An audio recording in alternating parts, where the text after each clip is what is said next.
Udah 2 bulan. Saking tiap hari itu berantemnya masalah agama terus, Ustaz. Saya mau ke gereja, bapak saya narik, ngejek lah, ngecek lah, ngece, bahasa Jawanya ngejek lah gitu kan. Mau ke gereja ya, mau inilah dan sebagainya gitu, Ustaz gitu. Saya lempeng aja kayak ibu saya gitu. Tapi kan dalam hati berontak, Ustaz. Nggak paham gitu kan, kenapa sih ini orang mesti ngejek agama orang lain gitu kan. Terus kalau gitu, ternyata selama ini saya langsung menilai diri saya sendiri. Saya udah Katolik, udah Buddha. Jangan-jangan ini saya masuk Islam sekarang nih, saya bilang gitu. Jangan-jangan saya masuk Islam aja, saya bilang gitu. Sesimpel itu, Ustaz. Entah kenapa air mata saya berderai, Ustaz. Jadi pada saat saya cerita saat syahadat itu jam 6 pagi di hadapan ribuan orang gitu kan. Saya nggak ngerti bahwa itu syahadatnya harus begitu, dan ya saya terharu loh, Ustaz. Saya berdiri di samping beliau dengan suara serak-serak basahnya gitu kan. Membimbing antum ya. Sebutkan dan lafazkan sesuai dengan yang saya ucapkan gitu kan. Asyhadu alla ilaha illallah gitu kan suara beliau gitu kan. Apa gitu?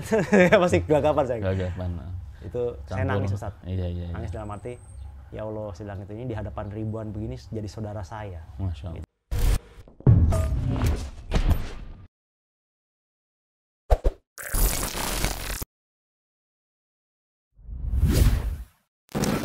50 meter gereja, karena ibu saya seorang aktivis.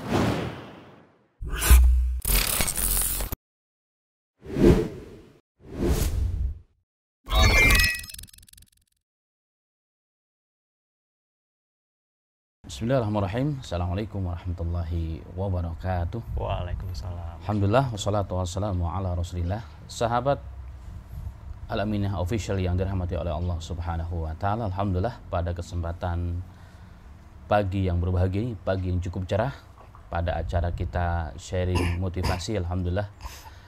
Pada hari ini, Masya Allah, kami berada dengan seorang narasumber kita pada hari ini, dan kami juga berada di tempat kediaman beliau.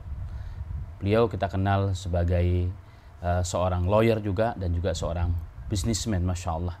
Fokus kepada sebuah usaha yang hari ini jarang orang menggelutinya, bahkan banyak orang yang tidak paham. Beliau kami kenal dengan panggilan Haris Mukmin, walaupun nama asli beliau adalah Daniel Ares. Dan kemudian setelah beliau berhijrah keyakinan dan akidah, namanya yang kami kenal sebagai Muhammad Haris Mukmin, dan biasa kita panggil dengan Haris. Sebelum kita berpanjang lebar, kita sahabat terlebih dahulu Al-Akh Haris Mukmin. Assalamualaikum warahmatullahi wabarakatuh. Waalaikumsalam warahmatullahi wabarakatuh, Ustaz.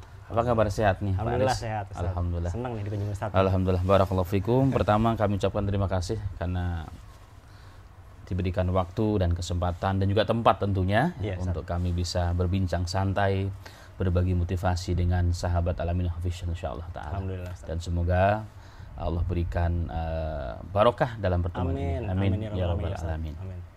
Baik, Pak Haris, kisah antum ini sangat menarik ya, sangat menarik, kisah yang cukup panjang, perjalanan hidup dari seorang Daniel Daniel Aris, Masya Allah, yang kemudian berubah menjadi seorang Muhammad Haris Mukmin. Kisah yang cukup panjang, perjalanan hidup yang juga luar biasa. Kami juga pernah membaca sebuah berita bahwa pada tahun 2015 nama antum juga sempat menggemparkan sebuah kota, Bengkulu.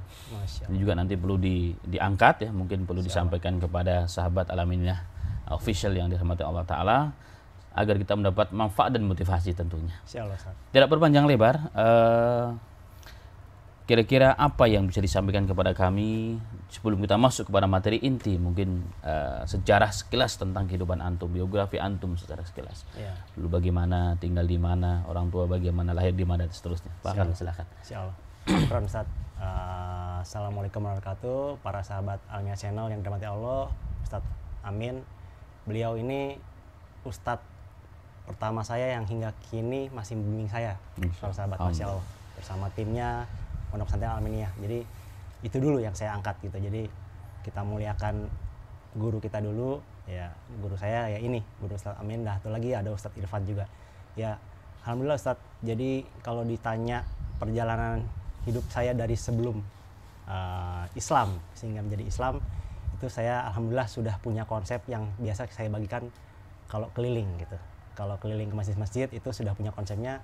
333 Ustadz. Itu bisa satu jam. Apa itu 333? Menarik sekali. 333 itu dalam hitungan angka Chinese, karena saya seorang Muslim, totalnya 9, Q, lucky number gitu kan. Angka yang gampang diingat dan ya sebuah angka keberuntungan lah kalau menurut kepercayaan kami. Jadi di angka itu 3 itu adalah 3 kehidupan saya, yaitu pada masa kecil, pada masa remaja, dan saat sekarang setelah menikah. Yang dewasa itu. Terus ada lagi 3 agama saya yang saya pernah anut, Ustaz. Pertama agama Katolik, sejak saya di Bandung, lahir di Bandung. Lalu jadi lahir sebagai seorang Katolik ya? Betul, Ustaz. Kan dibesarkan dalam keluarga Katolik, Masya Allah. Nanti kita akan sampaikan secara detailnya 333 ini. Nah, yang pertama tadi agama Katolik, sejak saya kecil. Lalu sejak saya umur 28 tahun, setelah menikah, saya masuk Buddha 4 tahun. Jadi sudah selesai kuliah itu ya? Sudah, Ustaz, sudah. Udah selesai. 4 tahun, lalu menemukan perjalanan hidup sampai ketemu Islam ini nanti yang bakal panjang banget ceritanya, Ustaz, gitu. Masya Allah, menarik. Ya. Lalu 333 lah itu. Terus yang terakhir adalah tadi sudah saya angkat di awal tuh ya gitu kan. Cluenya adalah saya mencari guru pun ya sampai 3 orang, Ustaz, gitu. 3 orang yang alhamdulillah sekarang ketemu Ustaz Amin dari sejak awal saya mualaf, ya kan, yang berhasil membimbing saya dan memberikan ilmu yang bermanfaat buat saya gitu. Jadi yang pertama mungkin saya bahas itu ya. Silakan. Dari mulai ini dulu lah, kisah hidup yang paling penting, yang paling enak adalah sebelum saya ini waktu masih kecil di Bandung. Saya lahir di Bandung itu saya sih umur saya masih muda, Ustaz. Kira-kira umur saya berapa, Ustaz? Kira-kira Ustaz tebak. Kalau saya lihat di biodata antum yang dikeluarkan itu sekitar 75 tahun 1975. Tepatnya 20 Februari bukan? Iya. Ya, Masya Allah. Itu tebakannya. Tapi kalau pemirsa biasanya yang baru kenal saya, nebaknya saya baru umur 9 tahun, Ustaz. 9 tahun. Iya. Masuk Islamnya maksudnya. Masuk Islamnya 9 tahun. Iya. Masih kecil gitu, masih imut-imut gitu ya. Dan banyak yang lihat juga ya face-nya kok masih muda banget gitu ya. Ya saya sekarang udah alhamdulillah umur 46 gitu kan. Kalau Valentino Rossi itu pembalap, Ustaz. Udah mahir, tinggal balapan aja 46 gitu, alhamdulillah. Sudah sampai pada puncak ya? Iya, alhamdulillah. Ya, alhamdulillah puncaknya. Nah, dari orang lihat saya sih kayaknya masih baru umur 30 lah, 36, 35 gitu.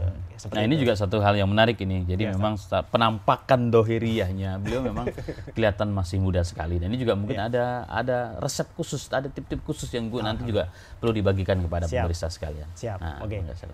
Saya bagian aja tips-tips singkatnya dulu ya, Teteh. Jadi satu persatu dulu kita bahas. Jadi tips singkat saya adalah yang pertama yang sesuai Ustadz Amin ajarkan, sharingkan ke saya adalah pentingnya iman.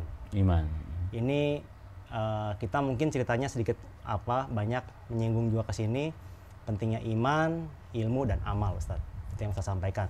Iman, ilmu dan amal. Iman, amal. Betul, Ustaz ya. Nah, iman ini kita masuk ke cerita saya dulu. Jadi, masuk cerita saya adalah masa kecil saya itu dibilang beriman, dibilang enggak juga saya nggak tahu, Ustaz. Nah, gimana nih kira-kira? Beriman tapi tidak beriman berarti ya? Jadi ini beriman tapi tidak beriman ya? Iya, saya dibesarkan di Bandung, daerah Kebon Kelapa, depan ITC Kebon Kelapa Bandung, dulu terminal Kebon Kelapa, di mana daerah pusat kota, Ustaz. Pusat kota, yang mana rumah saya dan gerejanya Katolik saya itu masih ada sampai sekarang, gereja Katolik Santo Paulus. Itu hanya berjarak 50 meter jalan kaki. 50 meter jalan kaki. Dekat sekali, Ustaz ya. Nah, berarti termasuk serambinya ya, Bro? Serambinya, betul. Alhamdulillah, Ustaz. Gereja, Masya Allah. Saat itu ibu saya berusaha di rumah dan di rumah sebagai hairdresser, sebagai salon gitu. Yang mana ibu saya pun saat itu aktif di gereja sebagai aktivis gereja, Ustaz. Aktivis gereja. Sering di rumah itu mengadakan kalau di kita kajian, kalau di ini persekutuan doa, Ustaz. Sampai sekarang ibu saya pun sudah berumur 76 tahun masih aktif di kegiatan gereja itu. Masih aktif, alhamdulillah. Jadi ini awal hidayahnya itu sebetulnya saya sih patut bersyukur pertama pada orang tua saya gitu kan, yang mendidik saya keras dan disiplin, Ustaz gitu. Dan juga sekaligus keras disiplin. Nah, disiplin dalam hal apa? Dalam hal waktu, dalam hal prinsip hidup gitu kan. Yang ini yang saya bawa sampai sekarang, Ustaz. Nah, dari awal saya cerita tadi jarak 50 meter gereja, karena ibu saya seorang aktivis, saya pun nular, Ustaz. Dari sikap disiplin dan sebagainya. Nah, ini yang saya lihat di gereja itu banyak anak-anak muda, saat itu belum zaman mall kayak sekarang, Ustaz. Di Bandung itu mall paling BIP sama Istana Plaza itu belum ada, Ustaz. Itu hanya di kawasan alun-alun, mallnya saya ingat itu hanya Parahyangan Plaza dan Palaguna, saya ingat gitu. Saat itu zaman-zaman itu anak-anak muda menyalurkan hobinya dan sebagainya, kreativitasnya itu di roller skate atau diskotik gitu. Nah, saya tidak terlalu senang dengan dunia begitu, walaupun saya paham ada dunia begitu, gitu kan. Saya memilih kegiatan positif di gereja. Saya alhamdulillah ditunjuk jadi ketua pemuda Katolik. Itu salah satu organisasi di mana di situ adalah termasuk organisasi pemuda juga yang diakui oleh KNPI. Di samping PMKRI, HMI, Pemuda Katolik juga ada salah satu di bagian di bawah KNPI, Ustaz, Komite Nasional Pemuda Indonesia. Nah, saya diangkat jadi salah satu ketua di di lingkungan Pemuda Katolik yang membawahi 50 anggota saya. Nah, saat itu untuk lingkungan gereja yang dekat dengan rumah. Betul, yang jadi itu istilahnya kering lingkungan kebun kelapa aja gitu, Santo Paulus gitu kan. Rantingnya, daripada yang pusatnya ada beberapa cabang lah di Bandung gitu. Ada katedral dan sebagainya. Singkat cerita adalah di 50 orang ini saya berusaha berpikir, risau gitu kan, bagaimana anak-anak muda ini tidak terjangkit suatu hal yang tidak baik, Ustaz, gitu, baik smoking ya kan, atau minuman keras atau apapun ya, saya arahkan ke dunia-dunia yang positif gitu, seperti mengadakan, kita pernah mengundang beberapa pembicara terkenal gitu kan, seperti Pak Kris Biantoro, saya undang ke gereja untuk memotivasi anak-anak muda ini, seperti itu, Ustaz. Atau kita undang pembicara-pembicara lain yang bisa motivasi anak-anak muda ini supaya paham arah hidupnya gitu.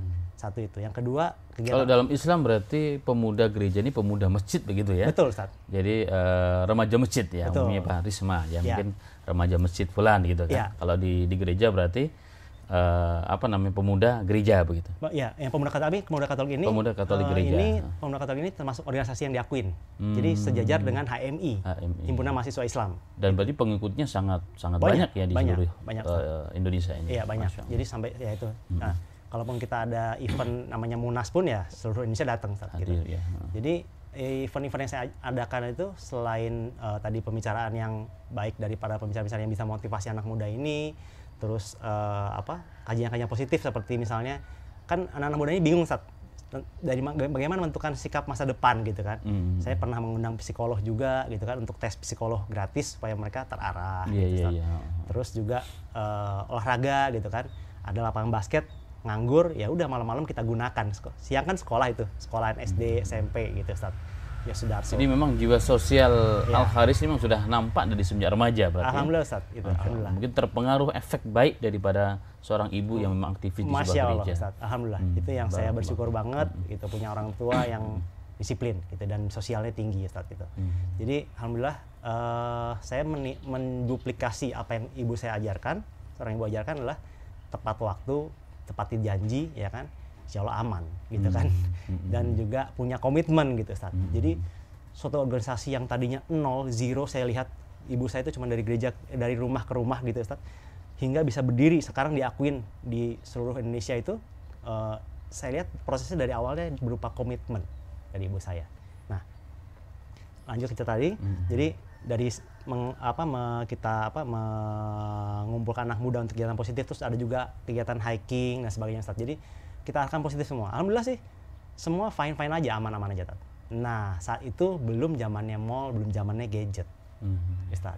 Sehingga anak muda lebih mudah untuk diarahkan. Betul, itu kuncinya, clue-nya itu. Anak muda lebih mudah diarahkan, kenapa? Mereka bingung mau ngapain satu minggu, ya udah kita kumpul. Jadi gitu. Kegiatan yang positif lebih mudah untuk menjaring para pemuda. Betul. Karena memang belum tersibukkan dengan urusan sebagaimana hari ini kan, handphone dan sebagainya, sehingga waktu kita banyak habis tanpa kita ketahui ternyata semua tidak bernilai. Iya, Ustaz. Nah, betul. Itu yang saya mungkin Ustaz juga alami juga, masa-masa kita ngalami masa-masa itu, Ustaz. Sehingga kita aktif di kegiatan sosial itu karena memang kita mencari jati diri kita, bergesekan dengan manusia antar manusia. Nah, alhamdulillah, Ustaz, dari situ masuk ke masa kuliah saya. Masa SMA saya pernah masuk di pasukan kibar bendera, Paskibra.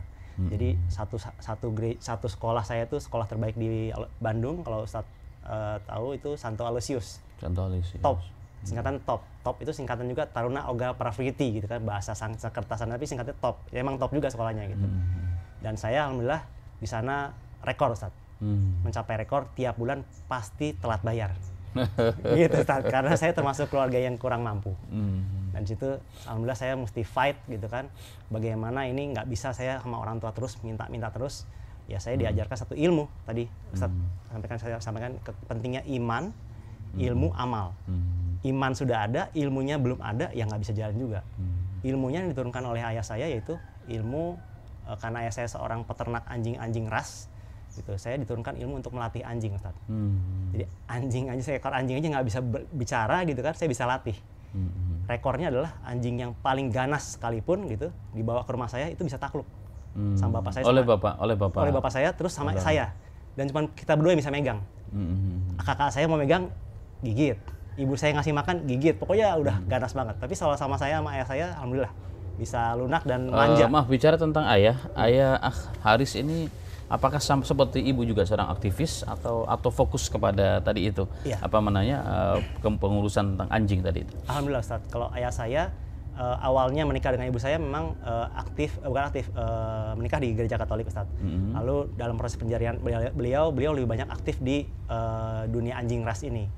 Dalam pelatih ya. Peternak dan breeder namanya, peternak, jual, lalu latih juga dan juga beliau seorang yang terkenal di Indonesia saat itu. Anjing ras itu kan kupingnya turun. Jadi bapak saya tuh yang menemukan teknik untuk memotong kuping anjing ini sehingga menjadi satu seni, sehingga berdiri gitu. Anjing ras biasanya anjing Doberman gitu, Rottweiler yang seperti itu yang bisa yang tadinya kupingnya ke bawah gitu bisa diberdirikan, Ustaz. Itu dengan operasi khusus. Nah, itu penemunya adalah ayah saya termasuk salah satu penemunya yang diakui di Indonesia. Gitu. Kalau dibilang kupir itu kan potong kuping. Kupiran nama ayah saya Haris gitu kan, Haris Hartanto, pasti orang kenal kalau zaman dulu gitu. Karena nilai seninya gitu kan, ya, ada teknik yang ayah saya nggak mau bagikan ke orang lah gitu. Iya. Jadi jiwa kreatif ayah saya, jiwa tough ayah saya itu nular ke saya. Ayah saya seorang dari Jawa Tengah, ya kan, umur 13 tahun merantau ke Jakarta, lalu jadi anak jalanan, terus hijrah ke Bandung menikah dengan ibu saya dan bisa survive melahirkan saya satunya, ya. Terus lanjut lagi ke cerita mana Ustaz? Tadi tentang Masya Allah perjalanan sekilas tentang bagaimana dilahirkan dalam keluarga yang memang suasana Katolik ya, tentunya dengan komitmen pada agama lah ya. Juga dibesarkan oleh seorang ayah yang punya pengalaman hidup yang cukup Masya Allah luar biasa, menjadi motivasi antum sendiri. Ini perjalanan ini apakah mungkin pengaruh juga sehingga antum sampailah kepada suatu titik di mana antum harus berhijrah? Wah, cakep banget satu. Nah, ini kira-kira dorongan apa yang membuat antum, padahal ibu antum sendiri adalah seorang aktivis yang tadinya dekat dengan agama ya, agama keyakinan sebelumnya. Tanpa kita menjelekkan agama manapun. Betul. Nah, kira-kira dorongan apa yang membuat antum sampai berkelana sehingga menemukan satu titik antum harus meninggalkan dengan ikhlas tanpa paksaan keyakinan sebelumnya dan masuk ke dalam agama Allah? Masya Allah Ustaz, ini yang poin yang paling penting yang saya tunggu-tunggu dan paling cakep gitu kan. Pertanyaan inti dari seorang ahli gitu, ahli agama Ustaz ini kan, Masya Allah. Jadi langsung ke intinya. Nah, yang tadi saya bahas 3 sudah terselesaikan Ustaz, agama saya jelaskan singkat ya kan. Masa-masa saya pun sudah lewat juga. Nah, sekarang kita masuk ke 3 agama saya Ustaz. 3. Nah, sekarang masuk ke 3 yang bab kedua. Yaitu pertama saya sampaikan sekilas saya Katolik ya kan, sampai saya masuk kuliah pun jadi SD, SMP, SMA saya di sekolah Katolik Ustaz. Nah, di Bandung. Terus begitu masuk perguruan, saya bilang tadi sampaikan SMA saya udah mulai rekor gitu kan, bayar dalam hal bayar-membayar telat terus, jadi saya akhirnya berusaha melatih anjing, mendapatkan uang gitu kan, masang iklan di koran Pikiran Rakyat, orang calling via telepon saya angkat dan seterusnya gitu kan. Dan ternyata kondisi pada saat di SMA itu memunculkan dan menumbuhkan jiwa bisnismennya ya di kemudian hari. Benar, Ustaz. Ini satu hal yang luar biasa, positif. Artinya memang terkadang Allah kondisikan kita dalam suatu kondisi. Betul. Ternyata ada hikmah lain yang Allah inginkan pada diri kita. Betul, dan itu ada pada kehidupan antum. Itu luar biasa. Ini sangat menarik, Masya Allah. Ini menjadi cikal bakal sebenarnya. Cikal bakal pada hari ini. Inilah hasil daripada susah payah di masa itu. Masya Allah. Barakallahu fikum. Kalau Ustadz pancing seperti itu, saya jadi makin kepancing sebetulnya bukan sejak SMA saya mulai survive. Mulai belajar survive-nya itu saya ingat saat kecil itu SD ya kan, saya lihat teman-teman pada jajan gitu kan. Saya nggak berani jajan Ustaz, nggak punya uang jajan. Orang pulang sekolah aja, orang diantar naik Mercy BMW, saya jalan kaki Ustaz. 20 menit setengah jam karena nggak punya uang gitu, atau naik sepeda lah gitu kan. Nah, intinya adalah saat mana saya menemukan dunia entrepreneur itu saat saya lihat teman-teman pada bawa uang, terus saya nggak punya uang. Terus mikir dong. Saya mikir simple aja. Itu dari semenjak SD masih SD sudah SD, muncul. Ya SD. Saya nggak mikir aja sendiri, nggak ada yang ngajarin. Ibu saya nggak ngajarin, bapak saya nggak ngajarin. Saya bilang, ngapain saya? Ya saya lihat ada ibu saya goreng kacang, Ustadz, ya kan. Saya nggak tahu fikih muamalah, pokoknya saya ambil, saya plastikin, saya packing pakai lilin, Ustaz. Pakai lilin, zaman itu lilin. Udah, saya jualin ke teman-teman, Ustaz. Teman-teman sekolah? Iya. Teman-teman SD ya? Iya. Kalau saya lihat masa itu, ibu saya pun ketawa-ketawa, Ustaz. Maksudnya kepolosan seanak kecil ya. Dan orang tua, ibu terutama mengizinkan itu? Mengizinkan, fine-fine aja. Karena ibu saya memang, bapak saya pun entrepreneur, Ustaz. Oh iya. Gitu. Bapak saya di bidang anjing ras, tadi kan, dari mulai melatih, menernakan, breeder, melatih hingga merapikan kupingnya. Ibu saya pun sama. Pada poin ini ada satu hal yang menarik, sahabat Al-Aminah Official yang dirahmati Allah Ta'ala. Jadi banyak hal dalam kehidupan ini yang terkadang kita ini tidak sadar bahwa kita sedang dibawa oleh Allah kepada satu kondisi memang secara lahiriah kita sakit, pedih, perih, seperti tadi cerita beliau, ya kan, kita mau jajan, sebagai kita bayangkan anak kecil mau jajan gak punya uang, tapi ternyata kondisi yang seperti itu ada hikmah yang besar yang Allah memang siapkan untuk kita. Itu apa? Akan muncullah tumbuh pikir, bagaimana saya juga bisa dapat uang dalam kondisi yang seperti ini. Inilah sesungguhnya hikmah-hikmah yang Allah munculkan pada setiap kejadian manusia.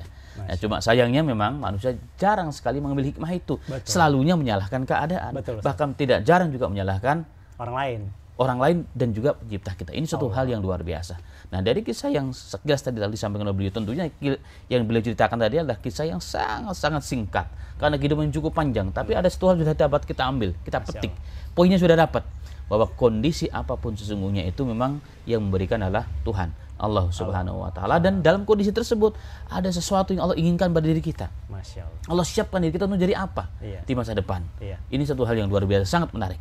Tapi kita lanjutkan kisah-kisah beliau yang cukup menarik ini, Masya Allah. Silahkan Pak. Sekarang kita masuk ke ini bab 3 agama tadi sudah Katolik, ya kan? Nah, dari Katolik kenapa saya masuk ke Buddha? Buddha. Gitu ya, Buddha sebelum Islam ya. Nah, ayah saya, qadarullah, sudah meninggal beliau, ya kan? Ya beliau itu dari sejak awal ayah saya dan ibu saya menikah Katolik, terus proses pencarian, Ustaz. Jadi mencari kesana kemari, ya kan, ketemunya alamat palsu terus, Ustaz. Iya. Ya boleh dikatakan di sini dunia perdukunan. Iya. Gitu. Yang ngajarin supaya cepat kaya, simpen daun di bawah bantal. Sama ibu saya ditolak terus. Ibu saya luar biasa, Ustaz. Masalah imannya, Masya Allah. Cerita terus sama saya dekat sama ibu saya, cerita terus. Mami sembunyiin bantalnya itu, daunnya katanya. Begitu papi ini nanya lagi, ada lagi di bawah bantal. Pokoknya gitulah. Ibu saya begitu ngajarin, cerdik seperti ular, tulus seperti merpati. Itu bahasa Alkitab yang saya masih ingat sampai sekarang, yang ibu saya ajarkan. Jadi kita cerdik seperti ular, tapi tetap tulus dalam hati kita seperti merpati, kayak gitu. Oh ya, oke Mam, saya bilang gitu. Nah, itulah proses pencarian ayah saya, yang mana saya lihat proses pencarian tersebut ada yang nggak benernya, Ustaz. Nggak benernya, menurut pandangan saya, kalau orang tersebut pegangannya benar, ageman atau agamanya benar, itu pasti berefek dong, Ustaz, pada karakter orang tersebut. Nah, satu titik kulminasinya adalah kita lagi makan di meja makan, ada ayah saya di sini, ibu saya di sini, saya masih ingat posisinya, saya anak paling kecil, abang saya lagi kuliah di Surabaya, kakak saya kuliah semua. Meja kaca, Ustadz, kita lagi minum, entah gimana ada keributan lah antara dua orang tua saya ini, ya nggak jauh daripada masalah agama, Ustadz. Yang satu ngakunya Buddha, yang satu ngakunya Katolik, berantem.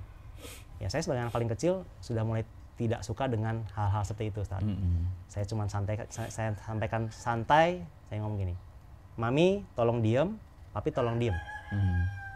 Entah kenapa tuh, Ustaz. Pokoknya saya umur satu kuliah, Ustaz. Udah kuliah. Sudah kuliah itu umur. Artinya sudah dewasa lah ya, sudah Ustaz. Mengerti ya. Sudah, Ustaz. 20-an lah, Ustaz. Sudah 20-an. Saking tiap hari itu berantemnya masalah agama terus, Ustaz. Saya mau ke gereja, bapak saya narik. Ngejek lah, ngecek bahasa Jawanya ngejek lah gitu kan. Mau ke gereja ya, mau inilah dan sebagainya gitu, Ustaz, gitu. Saya lempeng aja kayak ibu saya gitu. Tapi kan dalam hati berontak, Ustaz. Nggak paham kita kan, kenapa sih ini orang mesti ngejek agama orang lain gitu kan. Satu titik itu adalah begitu saya bilang, Mami diem, Papi diem. Sekarang saya tanya Mami. Dalam Alkitab ada diajarkan melawan suami. Ibu saya tertunduk malu, Ustaz. Ya. Dah. Papi tanya. Dalam agama Buddha ada diajarin bentak istri. Tunduk diam juga. Dah. Menang dong saya, bilang gitu. Logikanya masuk dong. Oke, saya bilang gitu. Saya juga nggak tahu sih suami istri kayak gimana, saya bilang gitu kan. Tapi cuman ceplos aja gitu. Nah, akhirnya saya bilang gini. Ya, karena kerisauan dari dalam sebenarnya. Iya. Gejolak ini apa sih yang kalian ributkan tuh apa gitu loh. Ya kan? Nggak, menurut saya nggak vital gitu loh. Oke. Akhirnya saya tanyakan gini. Oke, sekarang gini deh. Ini titiknya Ustadz saya kenapa masuk Buddha. Saya bilang begini, Mak. Saya sudah 28 tahun Katolik, saya bilang gitu kan. Dan saat itu juga kenapa saya punya power begini, saya memang sudah, oh ya nanti saya ceritakan, saya mulai berusaha satu titik, mulai usaha yang sampai sekarang masih ada, dan sekarang diteruskan oleh kakak saya, yaitu usaha supply spare part AC mobil. Nah, abang saya yang ngasih infonya. Nah, ceritanya adalah itu antum usaha itu saat mahasiswa? Mahasiswa. Ya, tingkat-tingkat akhir, Ustaz. Tingkat akhir. Jadi sudah mulai sales gitu, jadi sales keliling-keliling se-Jawa Barat gitu kan, keliling-keliling terus sampai ke Jawa Barat saya pegang, Bandung, Jakarta, pulang pergi 2 minggu Jakarta, 2 minggu di Bandung untuk sales belajar spare part AC mobil, Ustaz. Ya. Alhamdulillah. Jadi saya punya power untuk ngomong. Ayah saya lagi down, ibu saya lagi down juga. Usahanya mereka berdua lagi kurang maju. Gitu kan. Nah, loh, saya bilang gini. Sifat dalam hati saya supaya adil, saya bilang gini, saya sudah 28 tahun Katolik nih, oke. Sekarang saya masuk Buddha. Udah, just a simple like that. Biar adil gitu loh. Iya. Kan kalau saya nilai, ya bapak saya bisa, ya lu kan Katolik kan begini. Enggak, saya bilang saya mau adil, sekarang saya masuk Buddha. Itu bapak saya dari begini, Ustaz, senyumannya terkembang nih. Karena memang Bapak antum dari sudah lama pingin juga menarik antum sebenarnya, Ustaz. Iya. Pengen. Cuma kehabisan akal gimana caranya. Iya, dan akhlaknya kan nggak pas gitu loh kan. Iya. Kayak gitu. Ya, udah ketawa dia, senyum. Ibu saya makin tertunduk. Dalam hati mungkin awas nih gitu kan. Tetap saya akan tarik gitu kan ya. Sudah alhamdulillah, Ustaz. 4 tahun saya jadi Buddha, ya kan masuk ke Buddha-Budanya nyaris ya saya belajar Buddha itu banyak, Ustaz. Jadi belajar meditasi Vipassana namanya di Sentul sana. Itu 10 hari, 3 hari dulu itu meditasi bisu, Ustaz. Nggak ada omongan sedikit pun dari sejak masuk sampai dengan 3 hari itu nggak ada omongan. Apa saja yang kita lakukan? Kita di sana melatih pikiran kita. Gitu. Kalau orang bilang meditasi itu mengosongkan batin, enggak juga. Dalam kondisi duduk begitu ya, meditasi kan biasanya begitu ya. Dibagi 3 meditasi, Ustaz. Begitu bangun, kita bangun seperti umat muslim saat ini, 3:30 gitu kan, kita bangun, itu duduk di hall gitu kan, rapih semua, ya kita dengan sikap begini, meditasi, kaki sila, ya kan, posisi tangan begini, ya kan, terus ini badan tegak, ini mata terpejam, tapi supaya jangan terpejam bagaimana, itu berat, Ustaz. Kan terpejam tapi jangan tidur maksudnya. Iya, terpejam tapi jangan tidur. Itu kan sulit, Ustaz. Kontrolnya di sini loh. Bukan di sini. Kalau di logika ngantuk. Di sini, Ustaz. Mencari, kalau dalam bahasa sekarang bahasa Islamnya adalah amalun bin niat. Niatnya mau ngapain sih saya di sini gitu. Gitu kan? Mau ngapain saya di sini? Ya. Saya di situ niatnya mau memperbaiki diri. Gitu. Dan saya mau jadi yang terbaik dan yang terbaik. Alhamdulillah rekor saya 1,5 jam, Ustaz. Begini. Tidak bergerak kaki. Tidak bangkit, tidak kemana-mana 1,5 jam, tidak tidur. Tidak tidur. Kuncinya di sini. Di badan ini harus tegak, jadi nafas lancar gitu kan. Kalau tunduk begini, ini buntu nih selang pernapasan nih gitu kan. Nah, tapi menjaga ini dari niat gitu. Alhamdulillah 1,5 jam rekor, udah mau beres 1,5 jam kaki nggak bisa ngapa-ngapain, Ustaz. Kemeng. Kesemutan, Ustaz. Nah, itu rekor saya. Terus alhamdulillah. Ini salah satu meditasi, ini salah satu program proses pencarian atau proses pembelajaran? Dua-duanya. Dua-duanya. Pencarian dan pembelajaran saya masuk ke Buddha, se-Buddha-Budanya. Saya pernah masuk ke Katolik, se-Katolik-Katoliknya, sudah the best of the best gitu kan. Jadi ketua pemuda Katolik saya anggap sudah oke lah gitu kan. Nah, sekarang saya masuk ke Buddha, saya pengen jadi the best of the best di situ. Gitu. Prinsip hidup saya, salah satu guru motivasi saya mengajarkan adalah dimanapun Anda berada, jadilah terbaik dan yang terbaik. Be the best of the best. Nah, bagaimana mencari jadi yang terbaik dan yang terbaik? Itu belajarlah dari yang terbaik. Gitu, Ustaz. Itu guru saya motivasi. Jadi saya masuk ke komunitas apa, ya saya belajar dari gurunya. Jangan setengah-setengah begitu. Nggak, ya. Setengah-setengah. Mau jadi apa harus jadi yang sempurna. Buang-buang waktu, Ustaz. Gitu. Waktu singkat. Nah, saya belajar Di situ alhamdulillahnya mencapai rekor 20 hari. Nah, tapi saya menemukan juga di situ, ayah saya juga ikut juga 20 hari, Ustaz. Waktu beliau sudah menderita kanker paru-paru karena smoking terus tiap hari. Tapi alhamdulillah, Ustaz, dengan meditasi itu kadar apanya gitu turun. Nah, selama 20 hari itu. Cuman-cumannya kan segala latihan apapun itu dalam agama apapun saya pelajarin itu kan berguna untuk perbaiki diri kita, Ustaz. Cuman setelah training itu after that-nya ngapain? Dijaga nggak, istiqomah nggak gitu loh masih Islamnya, Ustaz. Nah, sehabis itu nggak dijaga dong. Turun lagi, naik lagi, Ustaz, ininya si kankernya gitu loh. Jadi memang betul pikiran ini pengendali secara dalam budaya, Ustaz ya. Pikiran ini pengendali dan penyakit pun masuknya awalnya dari pikiran negatif lah dan sebagainya. Tapi kalau pikirannya ini cuma dikontrol saat training doang, nggak ada gunanya gitu, Ustaz. Pas kehidupan sehari kita tetap emosian, ngomongin orang. Itu gitu lah, Ustaz. Nah, itu yang saya Buddha. Nah, sekarang titik baliknya adalah dari Buddha 4 tahun saya vegetarian juga, Ustaz.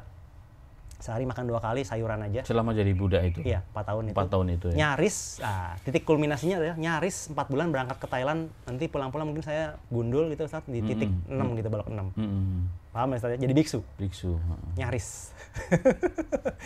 Qadarullah nggak tembus izinnya atau apa, saya nggak ragu lah, nggak tahu lah. Akhirnya nggak jadi ke sana.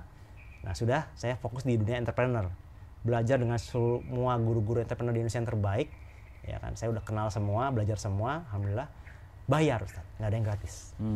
Bayar semua, gitu. Invest leher ke atas. Kalau kata guru saya entrepreneur, invest leher ke atas, gitu kan. Dan kalau antum mau kaya secara bisnis, guru saya ajarkan 4 bidang. Yang pertama sebagai internet marketing, kedua sebagai entrepreneur, ketiga di bidang jasa, atau yang keempat di bidang saham. Nah, alhamdulillah berkat arahan dari guru saya ini yang menciptakan saya melesat bagaikan anak panah, Ustaz. 3 bidang ini saya kuasain. Belajar semua sama guru terbaik. Di bidang internet marketing saya belajar bagaimana menghasilkan uang tanpa kita keluar dari rumah. Zaman tahun 2008, Ustaz. 2008. Itu Facebook baru mulai, saya udah main Facebook gitu loh. Belum ada yang lain-lain. Jadi sudah mulai terbentuk jiwa entrepreneurship-nya secara online di situ. Belajar dengan guru-guru terbaik. Belajar pun waktu itu bukan dari yang Indonesia punya style. Saya menghasilkan dari Amazon gitu, Ustaz. Alibaba. Jadi income-nya dolar saat itu. Istri saya pun belajar. Jadi kita dua-dua belajar bagaimana saya bilang, udah deh, kita capek deh gitu kan. Usaha begini-begini aja ya kan, ngutangin orang, ditipu orang sebagainya. Waktu itu saya 10 tahun di spare part AC mobil, Ustaz. Yang saya cerita tadi. Itu udah saking muak-muaknya saya, ya kan. Saya mau jual semuanya, saya mau ke Amerika. Muaknya karena sikap orang Indonesia, Ustaz. Yang nanti taunya saya masuk Islam, saya tahu kenapanya gitu, Ustaz ya. Nah, muaknya kenapa? Omongan insya Allah, Ustaz. Saya waktu itu belum muslim. Pak, mau kapan bayar utang? Ya, sekian, insya Allah. Saya nggak ngerti, Ustaz. Dan selalu diingkarin. Iya. Bicara tadi yang meditasi dalam proses pencarian dari Katolik selama 28 tahun begitu ya. Kemudian 4 tahun Buddha. Di Buddha. Berarti saat itu udah nikah apa belum nih? Nah, saya menikah tahun 2004, Ustaz. 2004. Orang saya Buddha, saya sudah nikah. Sudah menikah. Sudah. Proses pencarian jadi saat menikah, sudah. Saat menikah itu ya. Dan istri mendukung saat itu. Istri saya tahu saya, Ustaz. Tahu ya. Iya. Jadi saya bilang saya mau cari kebaikan. Apa yang bisa. Tapi antum menikah itu dalam kondisi masih sebagai Katolik atau sebagai Buddha? Masih Katolik. Sampai Katolik. Kita nikah akadnya di Katolik, Ustaz. Gereja Katolik yang dekat rumah saya itu. Jadi sempat kehidupan bapak dan ibu antum berulang pada antum. Iya. Iya kan? Mirip. Karena ibunya Katolik, bapaknya Betul. Buddha, dan itu terulang pada kehidupan antum sendiri. Betul, Ustaz. Nah, luar biasa. Kenapa? Iya. Jawabannya, pertanyaan adalah kenapa saya mau mengulang itu? Begitu ayah saya sudah sampai level tertentu, saya bilang ini stop nih, mesti ada yang meneruskan, mencari kebenaran di atas segala kebenaran. Iya. Perjuangan ayah saya mesti diteruskan. Ada titik-titik kebaikan yang ayah saya dapatkan, tapi belum titik klimaksnya, di manakah kebenaran itu, Ustaz? Gitu. Kalau dalam Alkitab disampaikan, saya waktu itu pegang, ya kan, carilah dahulu kebenarannya, kebenarannya, kerajaan Allah. Carilah dahulu kerajaan Allah, dan kebenarannya, maka semuanya akan ditambahkan kepadamu. Dalam Carilah Alkitab. kerajaan Allah. Ya. Carilah kerajaan Allah dahulu dan kebenarannya. Dan kebenarannya. Maka semuanya akan ditambahkan kepadamu. Jelas kan Ustaz? Di Al-Quran pun saya rasa Ustaz paham. Pasti ada yang lebih canggih lagi daripada itu. Nah, tapi bahasa Alkitab ini menancap dalam sanubari saya bilang, berarti saya mesti mencari kerajaan Allah dan kebenarannya. Dan Ustaz, nah ini dua faktor yang luar biasa Ustaz. Nggak gampang loh. Emang kita nyari di mana? Di orang kaya? Belum tentu dapat. Di pastor? Oh banyak pastor-pastor yang begini begitu. Di biksu? Belum tentu dapat. Nah ini proses pencarian saya. Saya cari terus sampai ke Buddha. Nah titiknya saya bilang tadi nyaris jadi biksu. Ya. Entah kenapa saya masuk ke dunia entrepreneur. Ya kan, sempat jadi motivator juga di sana. Sempat dibayar orang 5 jam ngomong itu 10 juta Ustaz. Private. Ngomong dalam hal bidang saham emas. Dan itu sudah menjadi seorang Buddhis ya? Sudah Buddhis. Sudah Buddhis. Antum ini kan termasuk selain juga orang dari sisi orang tua, ibu terutama, punya pengaruh yang cukup besar dalam keyakinan Katolik. Dan antum sendiri juga, kalau kita lihat biografi antum sekilas tadi itu, bahwa antum juga seorang yang aktivis, bahkan ketua pemuda Katolik gereja. Sehingga pada saat antum masuk di sekolah Universitas Nasional, antum masih punya power untuk bisa menjaga diri dan juga melindungi diri begitu ya dari pengaruh-pengaruh eksternal tentunya. Nah, saat antum menjadi seorang Buddhis, adakah kebiasaan kalau dalam kita mungkin muamalah muasyarah atau ibadah dalam Islam itu yang masih kebawa dalam kehidupan seorang Buddhis atau bagaimana? Atau memang ya dua-duanya jalan begitu? Bagaimana sebenarnya? Jadi maksudnya? Jadi Ustadz, apa yang saya dapat di Buddhis terus terbawa sampai sekarang gitu apa gimana? Bukan. Saat kan antum dulu seorang Katolik. Nah, saat menjadi seorang Buddhis, nah itu bagaimana cara pengamalannya begitu? Siap. Nah, ini pertanyaan bagus. Ujungnya adalah jawabannya simpel. Jadi tadi saya bilang, saya mencari kebenaran dari segala kebenaran. Dan saya mempelajari itu, alhamdulillahnya dari agama-agama yang saya pilih dengan keyakinan saya sendiri. Dan saya masuk itu bukan untuk mempertanyakan agama ini benar apa enggak sih gitu loh. Saya buang agama saya yang lama, saya masuk senyemplung-nyemplungnya Ustaz. Kalau sekarang bahasanya kafah. Masuk senyemplung-nyemplungnya deh. Nah, tapi ini semua saya combine, ya mungkin yang biasa Ustaz sampaikan di kajian gitu. Saya ketemunya pas Ustaz sampaikannya saya selalu nancep. Oh ini loh, gitu loh. Yang selama saya lakukan ini adalah, kalau Ustaz tanyakan, kebenaran itu ada. Ustaz. Di mana-mana pun ada. Kita ambil yang benarnya, ambil yang baiknya, buang yang buruknya. Ustaz sampaikan begitu ya berapa kali ya. Oh ini nih ternyata yang saya bilang gitu. Nah, itu kan saya by logic aja Ustaz gitu. By logic dan by hati aja gitu. Ini bagus buat orang gitu kan. Ya udah, saya ke orang juga, orang nggak marah, ya udah saya lakukan juga. Seperti itu Ustaz. Jadi biasa-biasa baik itu tetap dari Katolik saya bawa, tapi ritualnya saya buang Ustaz. Ya, jadi intinya bahwa setiap agama manapun selalunya mengajarkan sesuatu yang baik. Kan itu poinnya sebenarnya. Betul Ustaz. Nah, inilah yang mungkin membedakan antara ajaran Islam dengan ajaran yang lain. Iya. Kalau Islam kan bukan hanya mengajarkan umatnya menjadi baik, tapi ada satu prinsip yang dipegang.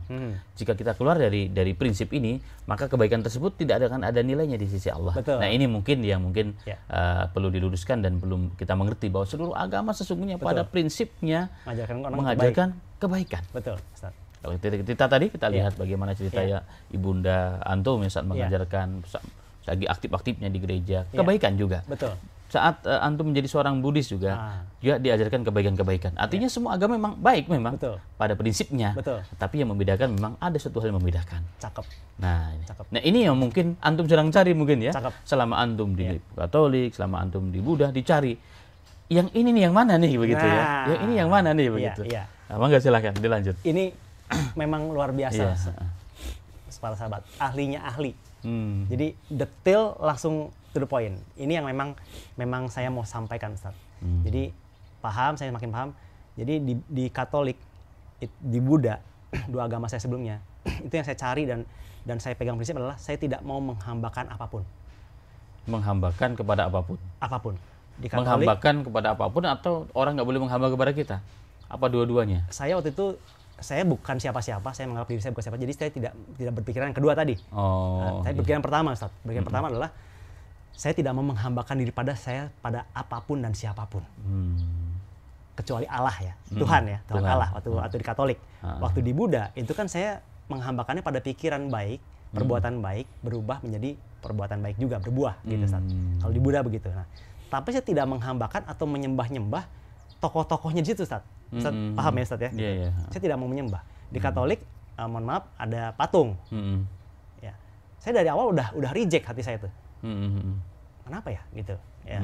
Saya pelajarin di Kristen Protestan, saya masuk Kristen Protestan juga masuk Ustaz. Saya masuk mempelajari Alkitab, justru saya banyak dapat dari Kristen Protestan gitu. Pelajaran pendalaman Alkitab saya dapat di Kristen Protestan. Disampaikan di situ. Ngapain? Kenapa mesti disembah? Nah, gitu kan. Nah, ini yang menjadi satu kesamaan dan akhirnya titik kulminasinya di Islam saya ketemu. Iya, jadi ini memang subhanallah luar biasa. Itulah bukti firman Allah. Iya. Jadi memang agama itu fitrah. Agama itu fitrah. Jadi secara logika antum menyadari diri antum seorang hamba. Iya, Ustaz. Saat itu patung juga hamba. Semua pembesar juga hamba. Ngapain kita menghambakan diri pada hamba? Iya, cocok. Ini adalah fitrah Islam sebenarnya. Iya. Makanya Allah dengan Rahman dan Rahim yang memberikan fitrah ini pada setiap manusia sesungguhnya. Fitrah Allah lati fataran nasi alaiha. Jadi Islam itu adalah fitrah Allah. Apa itu fitrah? Sesuatu yang memang sudah Allah tentukan dari semula jadi. Iya. Yang merupakan bawaan setiap manusia. Masya Allah. Dan ini Allah temukan dalam kehidupan antum. Mungkin tentunya dengan bahasa yang sedikit berbeda, tapi intinya, substansinya adalah sama sebenarnya. Luar biasa. Nah, boleh saya nanya Ustadz? Iya, silahkan. Jadi balik saya nanya. Jadi kadang Ustadznya nyampaikan satu hal yang saya pengen tahu. Tapi pertanyaan saya, Ustadz, apakah semua orang mendapatkan itu? Proses mendapatkan fitrah itu? Kan tidak semua, Ustadz. Pertanyaan saya, kenapa tidak semua orang mendapatkan fitrah itu? Sebenarnya begini, setiap manusia itu ada fitrah. Sudah dikasih oleh Allah.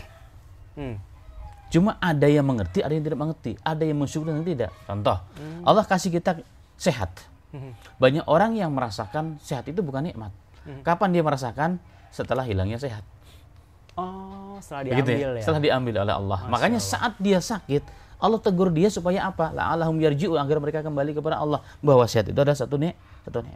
Nah, fitrah ini ada pada manusia.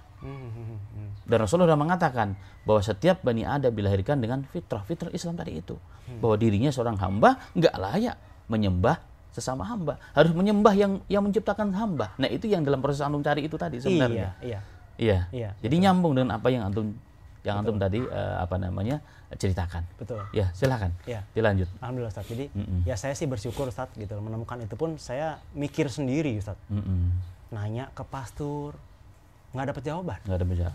Nanya ke biksu, suruh meditasi, suruh menang baik gitu Ustaz. Nyari sendiri berarti. Meditasi kan artinya nyari sendiri begitu ya? Iya, mencari inspirasi sendiri. Jadi gitu, mereka hanya bukan kunci, ini loh kuncinya, Iya. cari sendiri begitu ya. Jadi belum final ya? Belum final Ustaz. Ya, belum Nah, final. tadi yang saya sampaikan meditasi itu ada 3 Ustaz yang sampaikan. Jadi ada meditasi duduk, saya rekor saya 1,5 jam tanpa bergerak. Ya, begitu bergerak, kaki saya kesemutan. Terus meditasi sehari-hari Ustaz. Sehari-hari itu artinya aktivitas setiap hari begitu ya, seperti biasa. Misalnya minum gitu kan Ustaz. Terus berjalan, itu semua dibikin slow. Oh. Gitu Ustaz. Yang slow motion ya. Iya. Nah, kenapa? Karena kita sudah biasa bergerak cepat gitu kan. Sehingga lupa tadi. Mungkin intinya sama sampaikan. Menarik banget nih. Kita nggak sadar kita bergerak terlalu cepat apa terlalu lambat, sehingga kecepatan itu begitu saat diambil baru kita sadar ini nikmatnya cepat. Mungkin bingung kali bahasa saya tapi Ustadz paham lah, nyambung sama yang tadi Ustadz. Nah itu Ustadz, jadi kita kenapa sekarang mengolah batin dengan meditasi, kita slowing down, memperlambat gerakan gitu kan.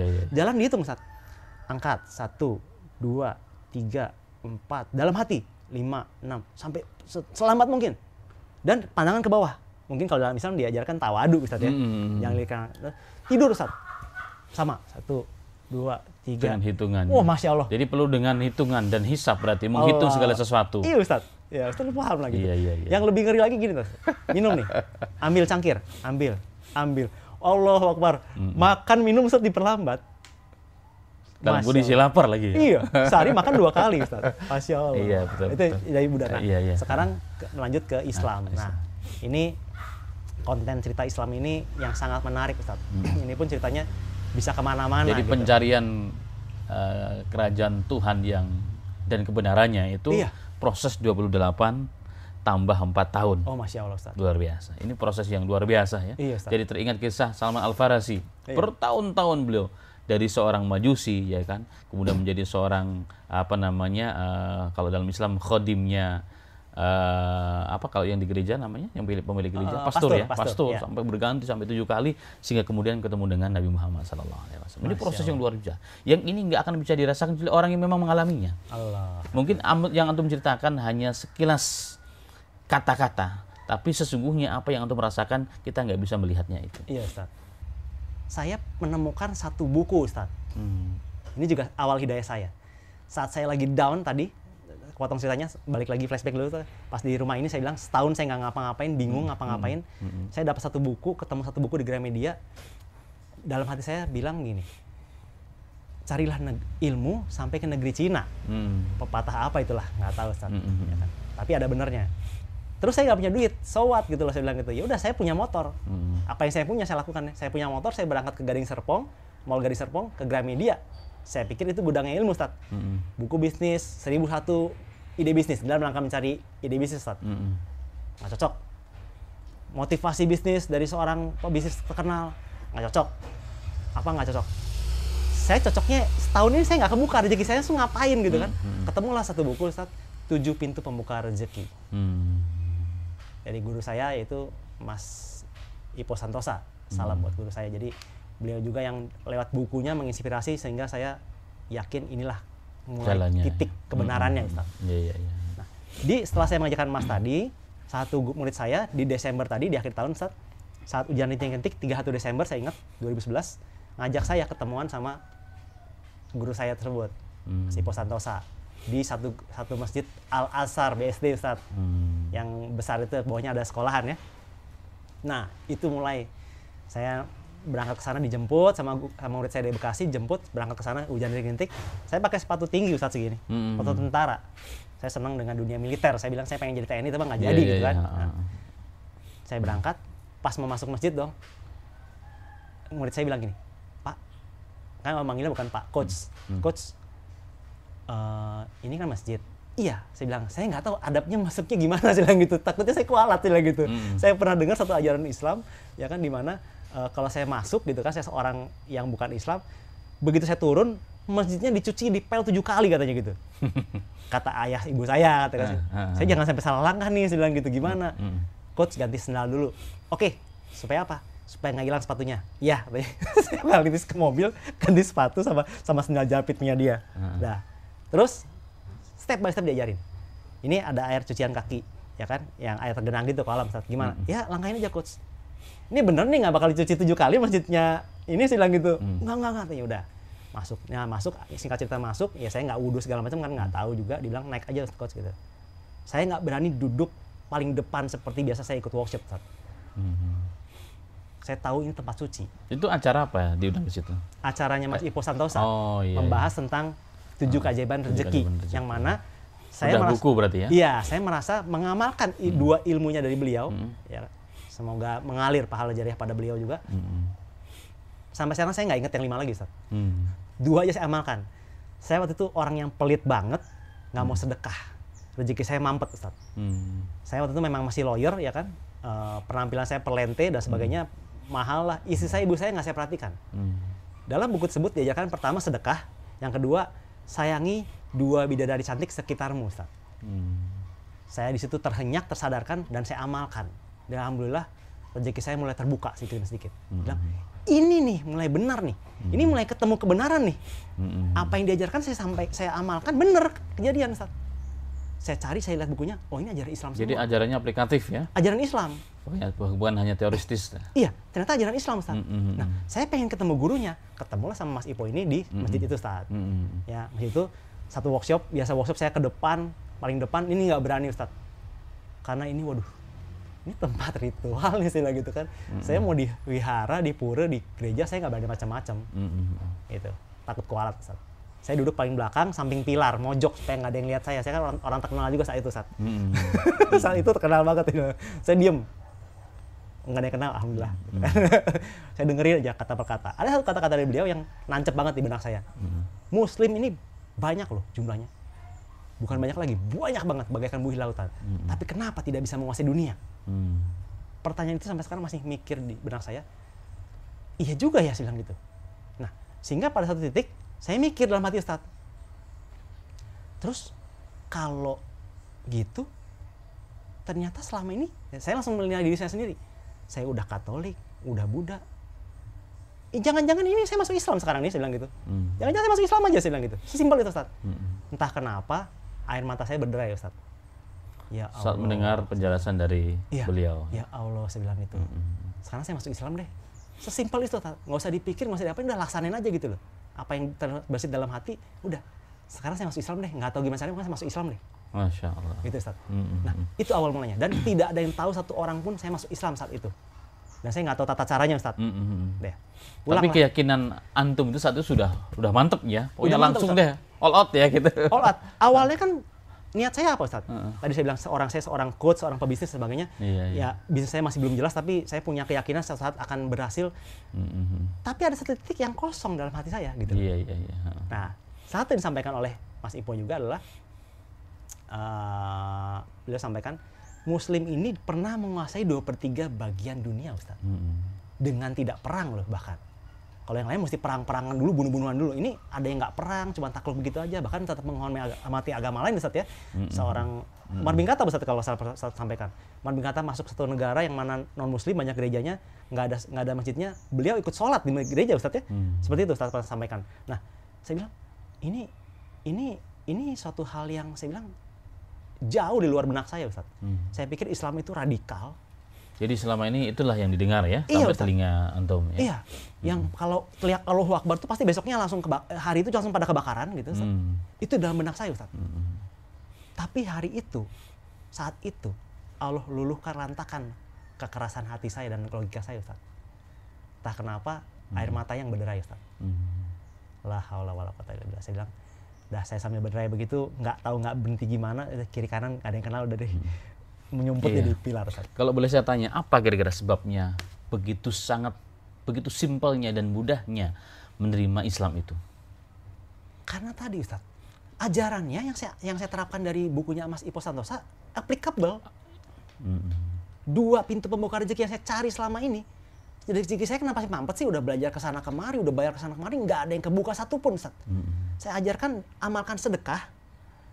Baik dengan senyuman, mungkin 1.000-2.000 perak gitu, Ustaz, nggak gede lah gitu kan.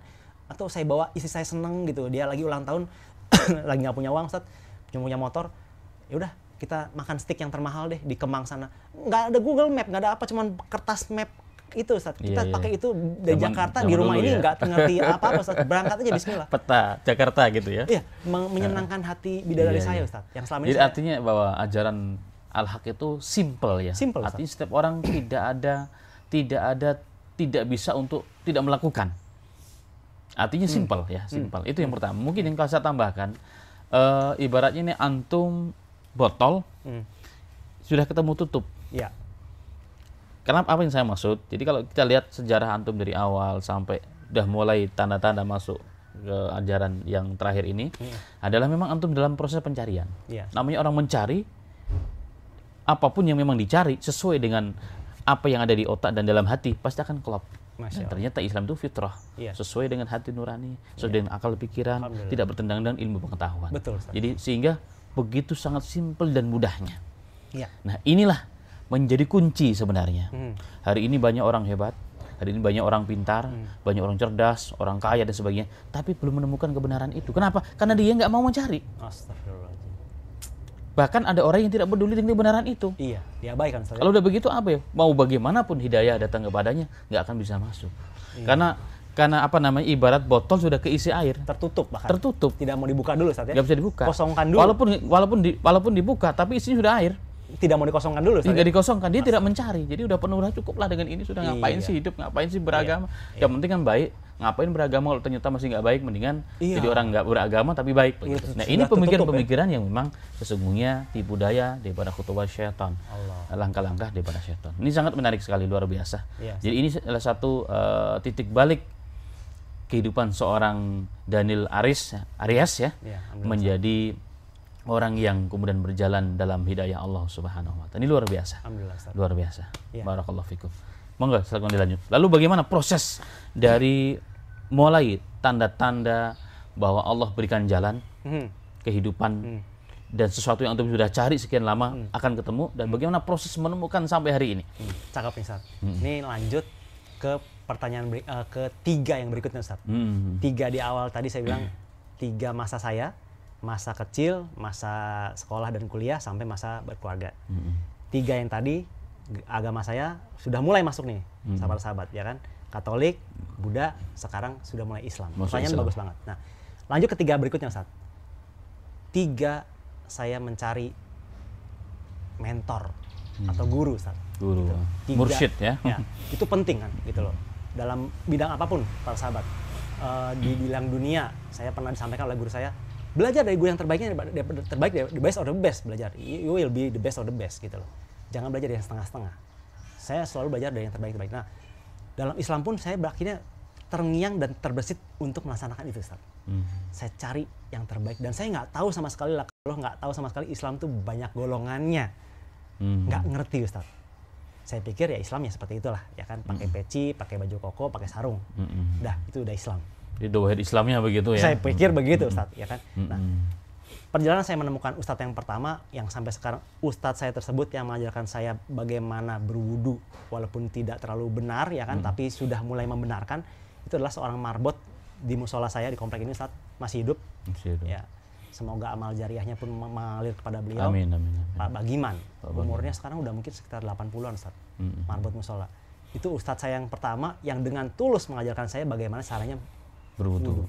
Jadi ceritanya, para sahabat, saya lagi nggak ada kerjaan, ya kan, Allah lagi hancurkan ego-nya saya hancurkan, nggak ada usaha, ya udah keliling-keliling komplek, olahraga, sepeda dan sebagainya, sampai lihat musola, karena saya udah Islam kan, cari mentor kan, cari guru terbaik, lihat ada orang tua nangkring, ya kayaknya orang soleh nih gitu kan, ajak ngobrol lah,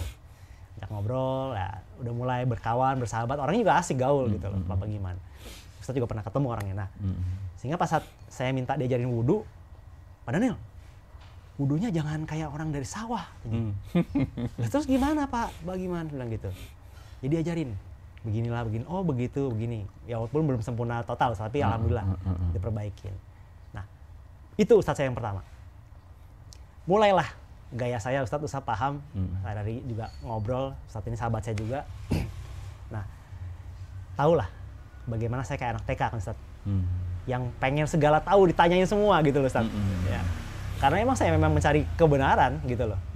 Cari dahulu kebenaran, kerajaan Allah dan kebenarannya gitu. Saya cari itu gitu loh. Kerajaan Allah nggak tahu di mana, tapi kebenarannya saya cari deh, kebenaran dulu baru kerajaan Allah nanti ketemu kan gitu. Nah, saya tanya Ustaz, nggak sanggup beliau.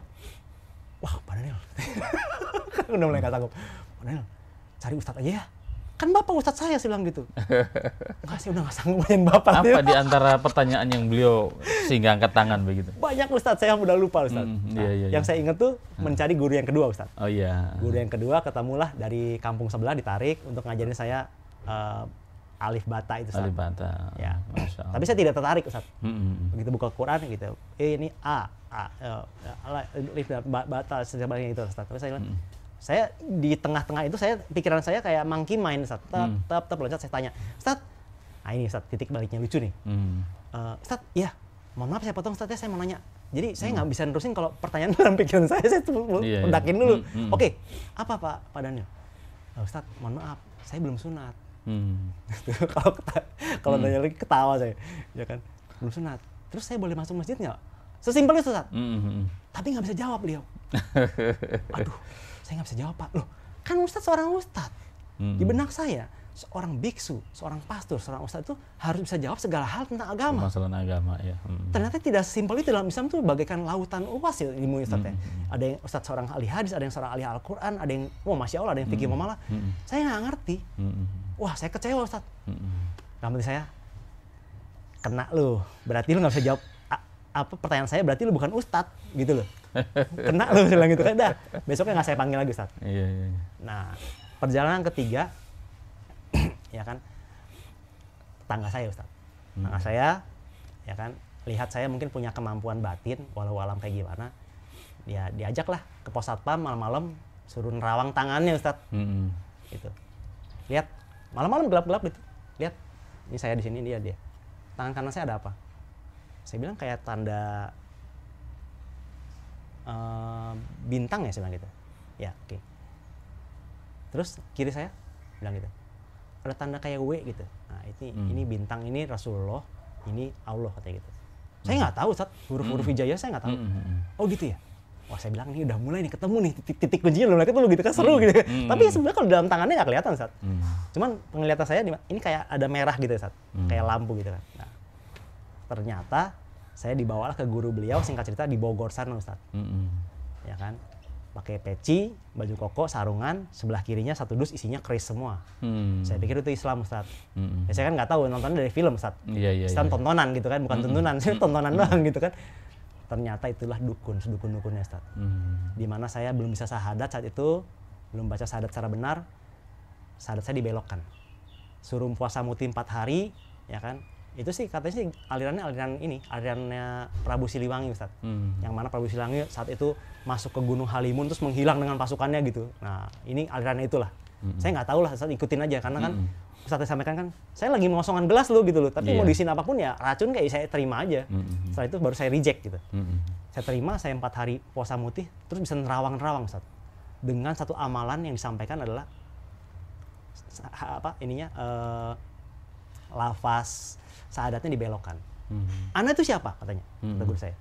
Ana itu kamu kan? Ya. Kamu bukan Rasulullah kan? Ya itu. Jangan Ana Muhammad.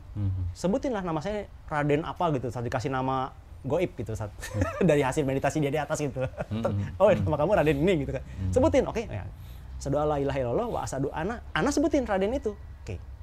Saya nggak ngerti Ustaz. Dah, saya pokoknya sebutin. ngikutin aja dibawa lah ya. Ngikutin aja lah gitu. Dah. Dari situ udah saya bisa nerawang sebagainya, tapi yang nggak bisa dibohongin ini hati nggak tenang Ustaz. Hati itu gejolak sampai satu titik itu yang paling kulminasi adalah saya di kamar saya ini itu tiba-tiba melihat bayangan ayah saya yang sudah meninggal di pojokan ranjang, terus saya marah-marahin Ustaz. Ini gara-gara papi saya bilang gitu dan sebagainya. Wah, kayak orang gila Ustaz. Setengah 12 malam itu istri saya lihat, ya saya ngomong gitu. Ngomong langsung seakan-akan memang nyata nampak ya di depan mata. Nah, Masya Allah Ustaz. Rumah ini depan ini saya pernah pagi-pagi begini lagi lihat kita liatin motor, liatin ini. Lihat satu sosok yang putih, rambutnya panjang gitu kan, saya usir. Pagi-pagi jam 8 Ustaz. Minggir, Nek. Berisik loh. Muka lu nggak enak lihat. Kayak gitu Ustaz. Jadi ya itu efek dari yang tadi itu ya? Iya. Nah, cuman di dalam hati saya bingung gini. Kok hati saya nggak tenang Ustaz? Gundah gulana ya. Terus emosinya Ustaz memuncak banget Ustaz. Gitu memuncak. Gampang banget kesentil, gampang banget pokoknya. Astagfirullahaladzim. Jam 12 malam Ustaz. Saking panasnya badan saya. Udah berhasil Ustaz. Ngapain saya lakukan? Mandi Ustaz. Dan la haula wala quwata illa billah. Dari jam 12 malam sampai jam 6 subuh, jam 6 pagi, 4:05 badan saya masih panas Ustaz. Gak ngerti Ustaz. Kalau tidur di ruangan ber-AC ya? Gak ngerti yang Ustaz. Paling dingin sudah mandi. Itu emosinya itu gak kebayang kayak gimana Ustaz. Ya, mungkin itu juga isyarat dari Nabi kita Muhammad SAW ketika beliau ditanya, ya Rasulullah, berikan kami kunci kebaikan dan keburukan. Jadi sesuatu yang memang fitrah, itu maksudnya. Iya. Jelas kalau kunci kebaikan Quran hadis. Iya. Tapi ada sebuah kebenaran yang memang secara Quran hadisnya itu nggak jelas, kita nggak tahu kan, nggak semua orang juga paham. Tapi itu merupakan fitrah. Apa kata Rasulullah? Keburukan itu. Keburukan itu adalah sesuatu yang membuat hatimu tidak tenang. Gundah gulana. Bahkan kau takut akan perbuatanmu dilihat oleh orang. Begitu sebaliknya, kebenaran itu sesuatu yang menenangkan hatimu. Hatimu akan menjadi tenang, hatimu akan menjadi senang. Itulah tanda kebenaran. Iya. Masya Allah Ustaz. Subhanallah, luar biasa. Jadi saya ngalamin dulu Ustaz, babak dulu, baru ketemu hadisnya sama sekarang Ustaz. Iya. Nah ini proses antum berguru ini sudah pernah bersaksi syahadat di depan orang, apa antum merasa masuk Islam langsung belajar begitu aja? Langsung belajar gitu aja. Langsung belajar aja. Langsung aja. Iya. Berarti saya mau berenang, mau jadi perenang ulung, udah nyemplung aja gitu. Langsung aja begitu ya. Just do it aja, ketemu singa. Tanpa ada mukadimahnya, bismillah lah. Enggak, ketemu hiu ya sikat aja, ketemu paus ikut aja Ustaz gitu. Iya. Pokoknya nyemplung aja gitu. Iya. Tapi di tengah jalan saya yakin, aku yakin pasti ketemu teman-teman, ketemu guru gitu Ustaz. Ketemu yang sesuai. Nah, ini tadi saya sudah menyampaikan 3 guru saya sebelumnya Ustaz. Lah inilah, sampai akhirnya singkat cerita udahlah, saya berhenti ya kan. Dan selama saya menyatakan berhenti itu, dari baiatnya itu Ustaz, baiat kelompok itu, 4 hari Ustaz saya nggak bisa terus terbayang muka guru saya kayak lagi marah gitu. Tapi saya bilang ini nggak benar, saya buang semua. Jadi hati menolak ya, kebenaran dari terdalam itu menolak. Even lagi mandi Ustaz, bayangan guru saya lagi mau marah-marah gitu. Oh Masya Allah Ustaz, Masya Allah. Nah di sini saya bilang saya udah tobatnya, saya bilang saya nangis Ustaz. Titiknya baliknya saya nangis di WC Ustaz. Saya nggak tahu ilmunya bagaimana. Ustadz sampaikan di WC banyak setannya, saya nggak peduli supaya nggak kedengeran istri saya lagi tidur. Jam 4 pagi saya bangun ke WC, tutup pintu, nangis. Ya Allah, susah banget sih saya bilang cari yang dinamakan kebenaran dan kerajaan Allah, apalagi saya bilang susah banget, saya bilang gitu. Saya ketemu guru 3 aja udah mental semua, saya bilang gitu. Terus saya mesti ngapain lagi ya Allah, saya bilang gitu. Dalam hati Ustaz, temu satu kata, hijrah. Hijrahnya kemana ya Allah? Hijrah keluar dari komplek. Itu yang kalimat hijrah itu muncul begitu aja? Muncul begitu aja, kayak gitu percakapan gitu kan. Iya. Kayak ada yang ngomong Ustaz. Hijrah terus kemana? Kan saya di sini, ya cari di luaran. Tapi hijrah itu paham ya, makna hijrah saat itu paham. Paham Ustaz. Keluar gitu. Keluar ya. Keluar. Yang saya maknai adalah keluar komplek. Jangan cari di komplek. Iya. Saya keluar. Benar Ustaz. Mulai pencarian saya adalah setiap Jumatan saya ngajak Ustadz saya yang pertama yang saya masih percaya sampai sekarang, ikhlasan beliau, utusan beliau, saya ngajak keliling Jumatan tiap-tiap Jumatan. Nah, ilmu Islam yang berikutnya saya dapat waktu di Masjid Bani Umar. Ilmu yang sampai sekarang saya masih pegang, amalkan terus Ustadz.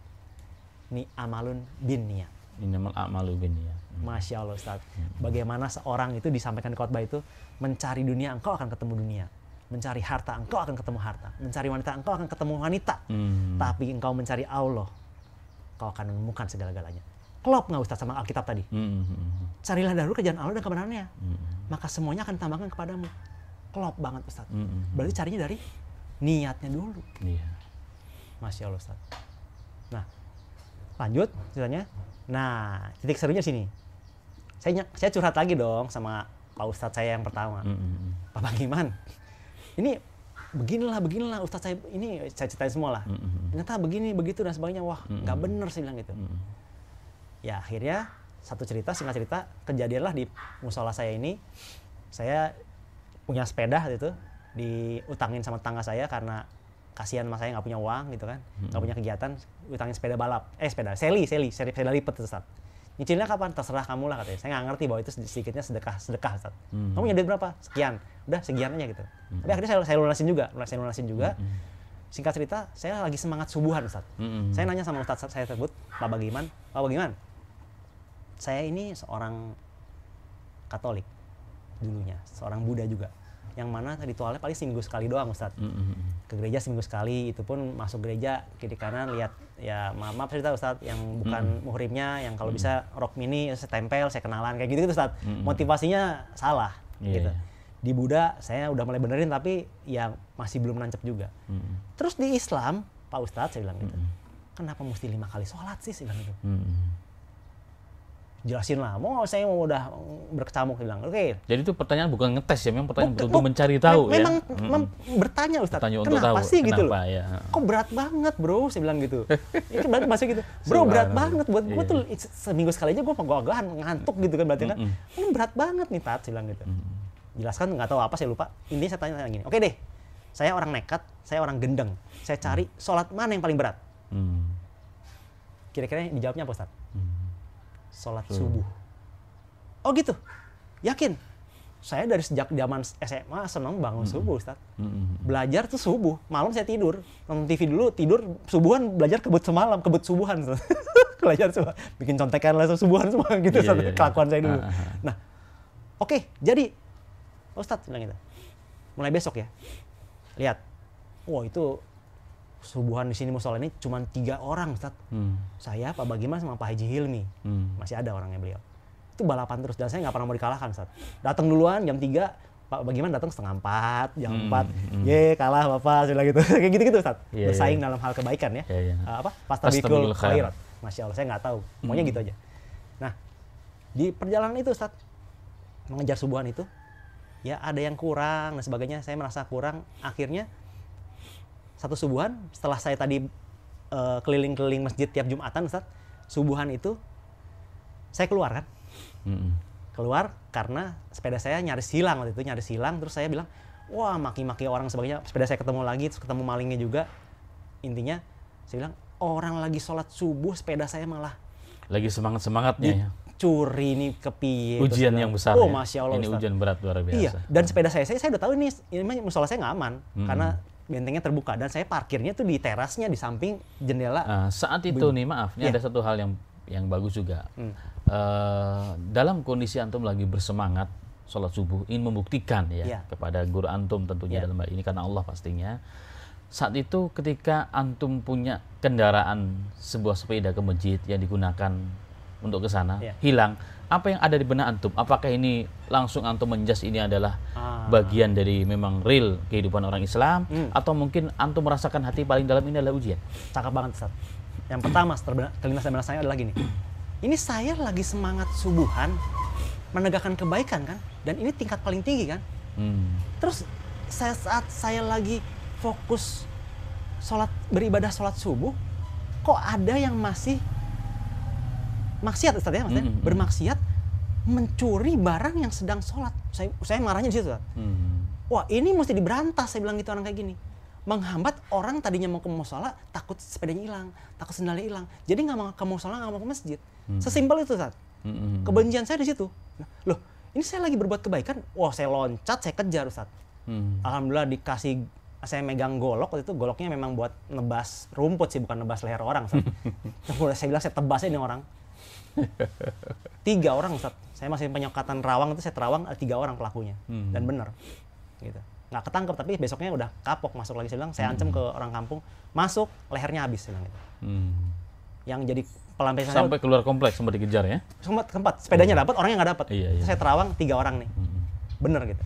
Nah, intinya terus diperbaikin kompleks saya, udah nggak ada yang masuk lagi, dan saya ngomong ke orang kampung gitu, sampai ketemu lehernya habis, saya tahu orangnya. Dan masyarakat paham lah antum ya.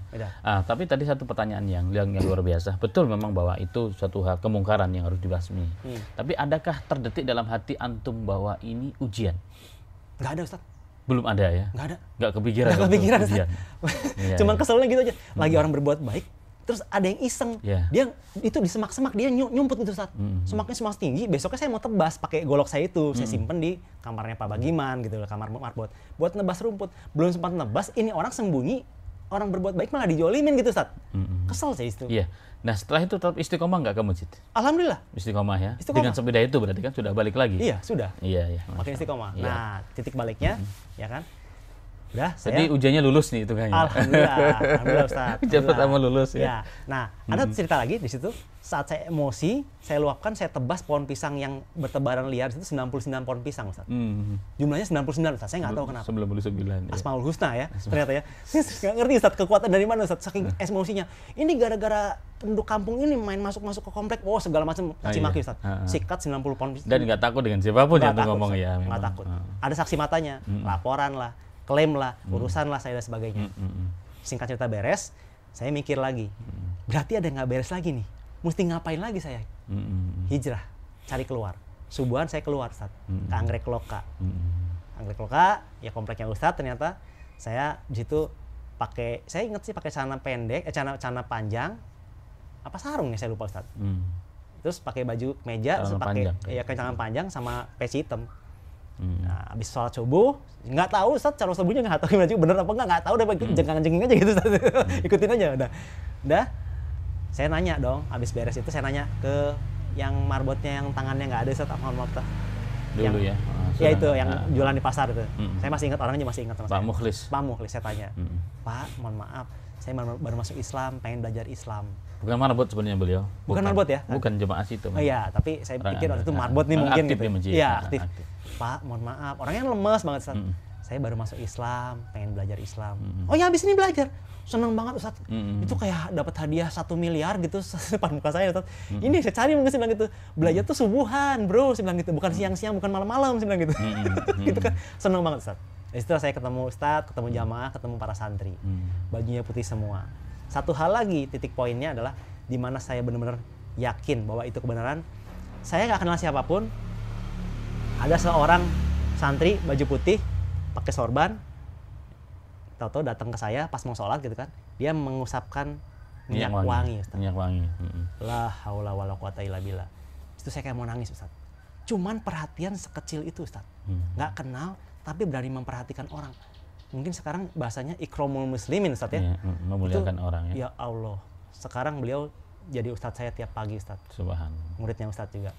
Jadi banyak hal-hal yang sebenarnya kita anggap sepele ya. Sepele. Tapi kalau kita amalkan lillahi ta'ala itu menjadi sebab kebaikan banyak orang. Nah ini yang kadang-kadang kita memang tidak peduli. Betul kata Rasulullah, la tahtakirana minal ma'rufi syai'a. Janganlah kalian sekali-kali pernah menganggap remeh perbuatan yang baik itu. Apapun bentuknya, walaupun hanya tersenyum, walaupun hanya mengoleskan minyak wangi. Ternyata kesan bagi orang yang memang lagi tersentuh, lagi mencari, lagi itu satu hal yang besar. Iya, lagi butuh tuh luar biasa. Jadi klop begitu ya. Haris Mukmin, Masya Allah, kita sudah berbincang-bincang cukup panjang ini. Iya, Ustaz. Ada satu hal yang mungkin kami perlu tahu juga, selain pencarian antum tentang ketahuilah atau carilah Allah gitu kan, dan kebenarannya. Nah dalam proses 28 tahun kemudian sebagai seorang Katolik, kemudian 4 tahun sebagai seorang Buddha mengikuti ayahanda Haris. Kemudian dalam pembicaraan tadi yang terakhir antum sudah mulai masuk tersentuh, bahkan sudah masuk Islam sebenarnya. Nah apakah berarti antum sudah mulai menemukan sesuatu yang dicari selama ini selama bertahun-tahun? Sekitar bulan Mei, saya ingat, bulan Mei 2012 itu tangga saya yang ngasih saya sepeda itu, yang sepeda saya dicolong di musola, saya kejar, dapat lagi. Beliau ajak saya ke Azikra, Sentul. Ini juga mengalir juga kepada pahalanya kepada beliau, almarhum Kiai Haji Arifin Ilham. Yang saya hormatin. Itu jam 2 subuh, jam 1 subuh saya berangkat, Ustaz. Oh dari sini, dari kediaman antum ya, dari Geraha Raya. Berangkat bareng tangga saya ke sana, nggak ngerti mau diapain. Karena beliau tahu tadi yang saya sampaikan, syahadat itu harus diucapkan. Diucapkan, iya. Sedangkan syahadat saya sebelumnya di awal diselewengkan, yang di Bogor itu. Dan yang membawa taunya cuma di sana ya? Iya, saya nggak tahu benar apa enggaknya gitu, saat yang belum dilafazkan dan belum dibimbing. Nah, dalam rangka mencari seorang mentor atau guru ini, ya tadi ketemu, alhamdulillah, almarhum Kiai Haji Arifin Ilham. Di mana di situ saya jam 1, jam 2 itu udah suruh bawa perlengkapan mandi lah segala macam. Ngapain sih gitu kan? Saya ikutin aja tangga saya, cuman begini di depan gitu kan. Semua itu kiri kanan putih, Ustaz. Ternyata lagi baca salat tahajud sampai dengan subuh. Sampai subuh. Masya Allah. Saya bilang. Jadi sampai di sana tengah malam berarti ya? Iya, jam 1, jam setengah 2, Ustaz. Jam 1, jam 2. Itu saya cuman pakai baju kemeja, masih ada fotonya saya di Facebook ya kan. Pakai kemeja coklat, hijau, sarung, peci hitam. Yang saya bilang di awal, saya pikir itu muslim seperti itu ciri-cirinya gitu. Ternyata di sana putih semua. Masya Allah. Udah kayak malaikat, Ustaz. Sedangkan saya ini siapa gitu kan. Dalam kondisi antum belum kenal ya. Dalam kondisi artinya sesuatu yang baru ya. Membuat kesan mungkin ya, kesan tersendiri. Nah, Masya Allah. Satu hal yang tidak bisa dipungkiri adalah dohir saya kayak apapun, hati saya berkata ini jalan kebenaran. Ini jalan semakin kuat ya. Semakin kuat. Jadi seakan rambu-rambu itu sudah semakin kuat ya, ke antum ya. Hati saya berkata inilah jalan kebenaran. Gitu loh. Sudah mulai. Terus selama di sana disyahadatkan di depan jemaahnya juga. Betul, Ustaz. Jam 6 pagi itu. Jam 6 pagi. Jadi jam 6 pagi saya nggak ngerti bagaimananya. Terus setelah itu apakah ada bimbingan khusus dari beliau atau mungkin karena jarak sehingga antum tidak ke sana lagi atau hanya sekali syahadat putus begitu? Betul. Ya, jadi pada saat saat syahadat itu jam 6 pagi di hadapan ribuan orang gitu kan. Saya nggak ngerti bahwa itu syahadatnya harus begitu dan ya saya terharu loh, Ustaz.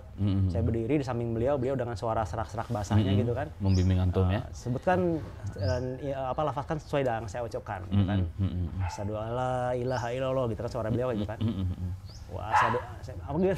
Masih gagapan saya. Gagapan. Itu saya nangis, Ustaz. Iya. Nangis dalam arti ya Allah, sedang itu ini di hadapan ribuan begini jadi saudara saya. Masya Allah. Gitu, Ustaz. Nah, itu saat itu disorot TV, Ustaz. Nggak ngerti saya. Emang dari dulu sering disorot TV, jadi disorot TV juga. Besoknya lucunya ada tukang bubur langganan saya di sini. Ngenalin saya, Pak, kemarin masuk TV ya? Diam.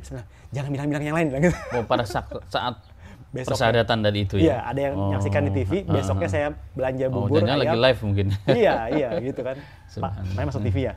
Diam sebenarnya. Gitu, nah. Jadi tadi mau pertanyaan Ustaz.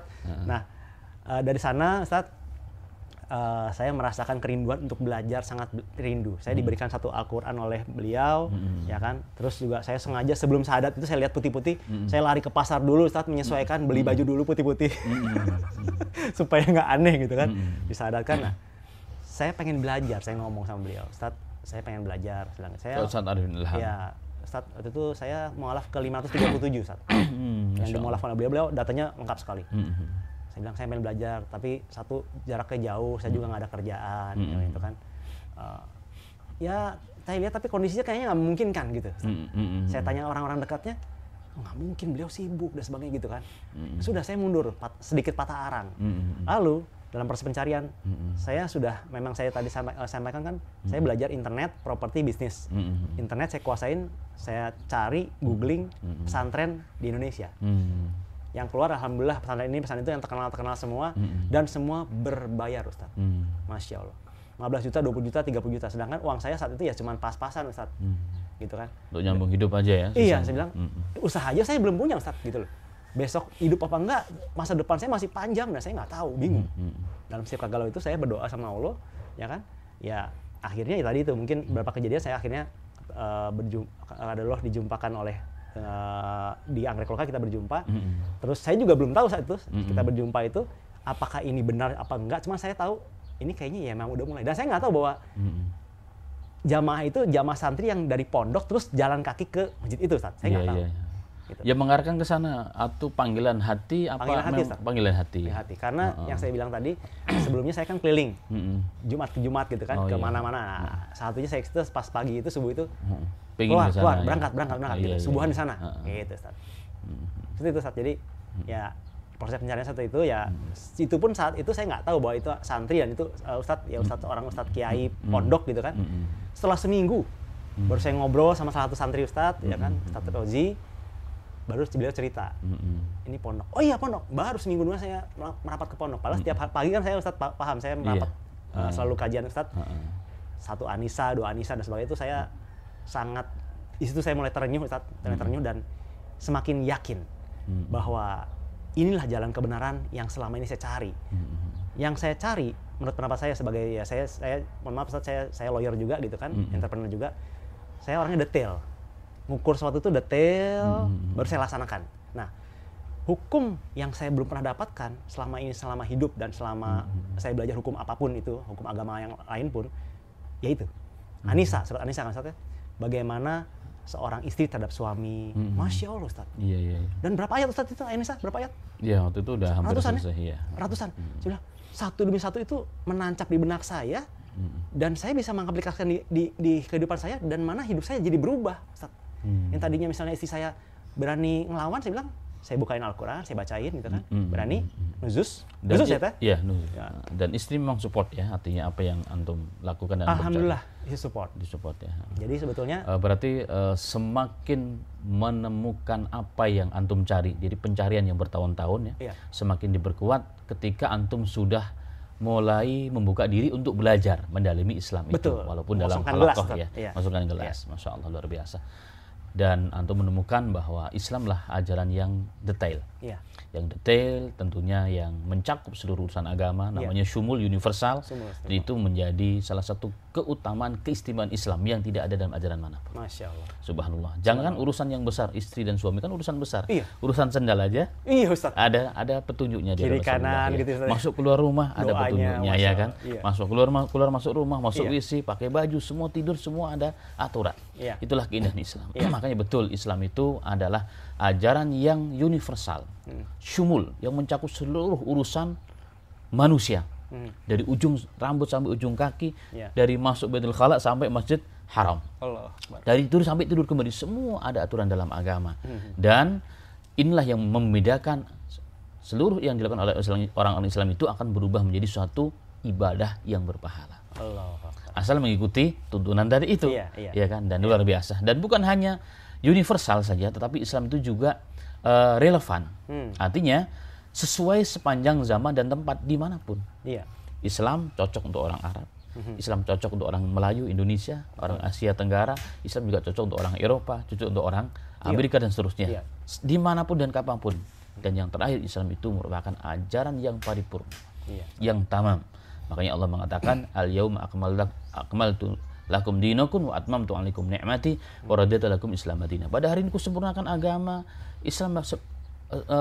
Islam, kusempurnakan nikmat-nikmatku kepada kalian, dan hari ini aku ridho Islam itu sebagai agama kalian. Bahkan dalam suatu hadis Rasulullah pernah mengatakan, ma baqiya syai'un yuqarribu ilal jannati wa yubaidu minan nar ila qad bujina lakum. Rasulullah mengatakan tidak ada satu perkara di dunia ini yang dapat mendekatkan diri kita kepada surga, menjauhkan diri pada neraka, kecuali semua telah diterangkan oleh Nabi Muhammad. Maka subhanallah. Nah, ketika antum, ya landasan antum sebagai background antum sebagai seorang lawyer, sebagai orang pengacara juga menguatkan pencarian antum ya. Jadi antum tidak hanya melihat secara zahir tapi ingin detail. Betul, Ustaz. Dan ini antum awali langkah awal adalah dengan belajar, meluangkan waktu untuk belajar. Dan ini sahabat Al-Aminah Official yang dirahmati Allah Ta'ala, ini satu hal yang penting. Jadi memang kalau kita mau hijrah, beliau hijrah dari agama yang lama ke agama yang baru. Nggak cukup hanya hijrah lisan, hijrah doair, tapi bagaimana cara supaya hijrah detail semuanya. Mau tidak mau meluangkan waktu untuk belajar. Karena Islam itu bukan hanya sekedar pengalaman hidup yang panjang kemudian jadi alim, tidak. Islam itu tidak menjadikan tolak ukur orang itu kalau sudah lama hidup ya, banyak uangnya, tiba-tiba jadi orang yang hebat dalam agama, tidak. Tanpa belajar mustahil orang itu akan sampai kepada derajat yang diridhoi oleh Allah. Masya Allah, barakallah, sangat menginspirasi kami. Setelah antum menjadi seorang mu'alaf dan penampilannya kan tentunya beda, sedikit banyak udah mulai berubah, pakai jenggot dan sebagainya. Apa tanggapan orang-orang dekat antum, baik keluarga, saudara, atau mungkin ada tolan, istri bahkan termasuknya? Bagaimana kira-kira itu? Ini pertanyaan bagus banget dan sangat menyentil banget. Ya alhamdulillahnya saya memang dari awal, saya bilang itu, saya jelaskan tadi, dari awal saya memang bercita-cita jadi TNI, saya senang dengan kedisiplinan dan sebagainya. Jadi orang sekitar saya pun tahu siapa saya. Lain soal kalau saya misalnya tadinya orangnya santai gitu kan, gampang ditekan, gampang diinjak gitu. Kalau saya emang dari kecil kan, saya cerita tadi saat orang tua saya aja, saya bilang pada saat ribut, papi diem, mami diem. Itu power saya. Power di mana saya berusaha berkata di atas keadilan dan kebenaran. Gitu kan. Nah, jadi sikap daripada keluarga saya menjawab pertanyaan tadi, pertama, istri saya paling tahu siapa saya. Gitu. Saya kalau udah ada maunya, gitu kan, tapi bener, saya pasti terabas kemanapun gitu kan. Ada yang ngalahin, pasti saya sikat gitu. Nah, demikian juga orang tua saya dan abang saya, Ustaz. Abang saya. Jadi orang tua saya ini pun kan telah disinggung tadi keliling gereja, Ustaz. Orang tua saya. Nah, orang tua saya keliling gereja ini, dia sampai bingungnya gini, Ustaz. Ini kok saya keliling gereja, anak saya kok jadi Islam gitu kan? Ibu saya tokoh, Ustaz, di gereja. Iya kan, dai ibaratnya, dai Ustaz. Ya. Kan kaget.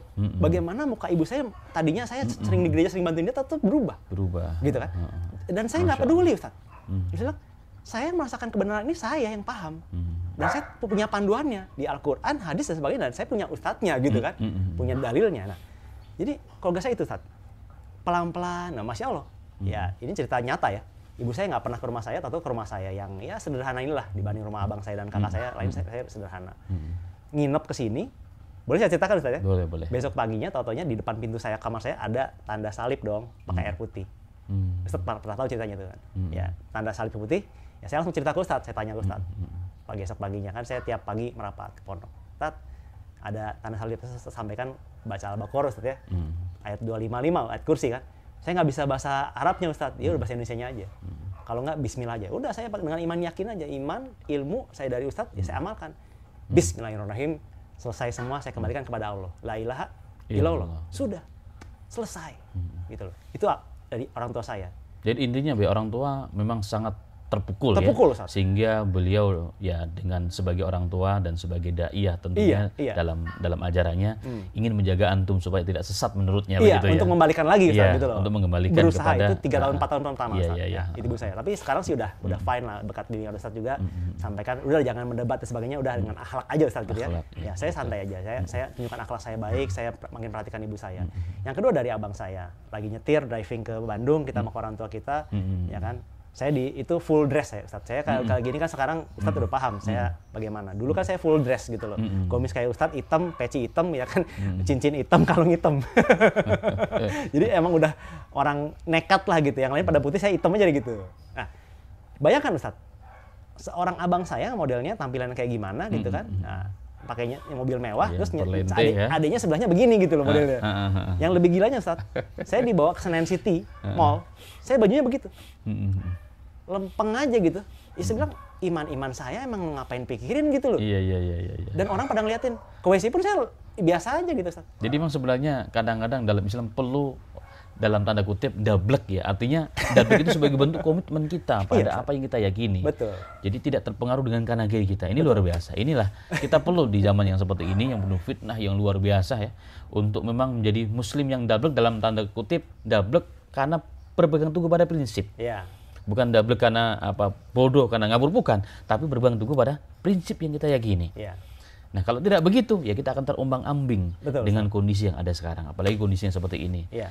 Dari zaman itu kalau tidak salah kan masih juga lagi gencar-gencarnya isu-isu teroris. Oh iya, sangat. Dan jenggot itu identik Betul. bagi mereka dengan teroris. Bagaimana nih? Iya. Dalam kondisi yang seperti itu. Iya, ini yang Masya saya Allah. jelaskan. Jadi abang saya pas lagi driving, saya celana cingkrang dong, Ustaz.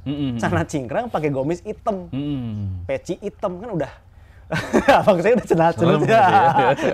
Tadinya nggak berjanggut, berjanggut begini aja bingung dia Iya, kan iya, gitu kan. iya. Lebih panjang daripada ini saya baru rapikan, Ustaz gitu kan. Terus lagi driving cerita manggil saya apa sih? Dan, oh ya, manggilnya Dan. Dan pelan-pelan banget halus gitu. Tahu saya orangnya keras gitu. Pelan-pelan. Dan gue mau nanya nih.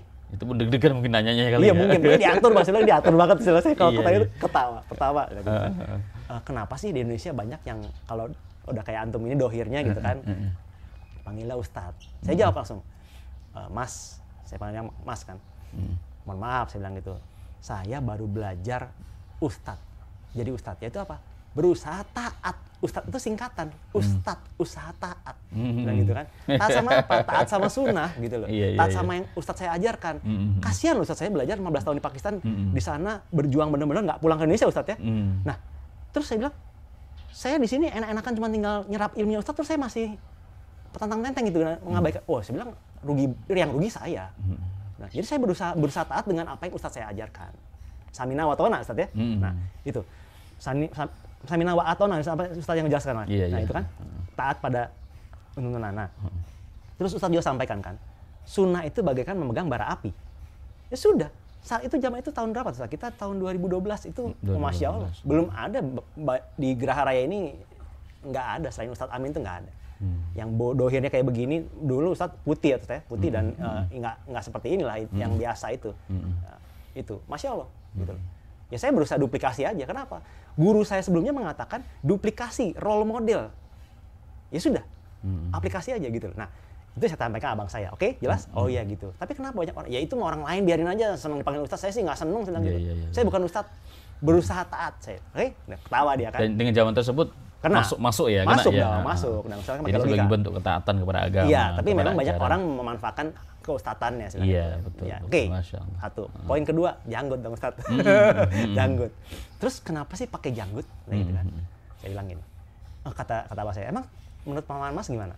Ya katanya janggut itu kalau kata teman-teman abang saya juga banyak yang muslim, pengusaha muslim sukses lah ya. Di kalangan entrepreneur terkenal lah abang saya. Nah, tanya, katanya ini tempat bergelantungan malaikat kata abang saya. Nah, di situ saya bingung juga Ustaz. Apa jawabannya? Saya mikir dulu.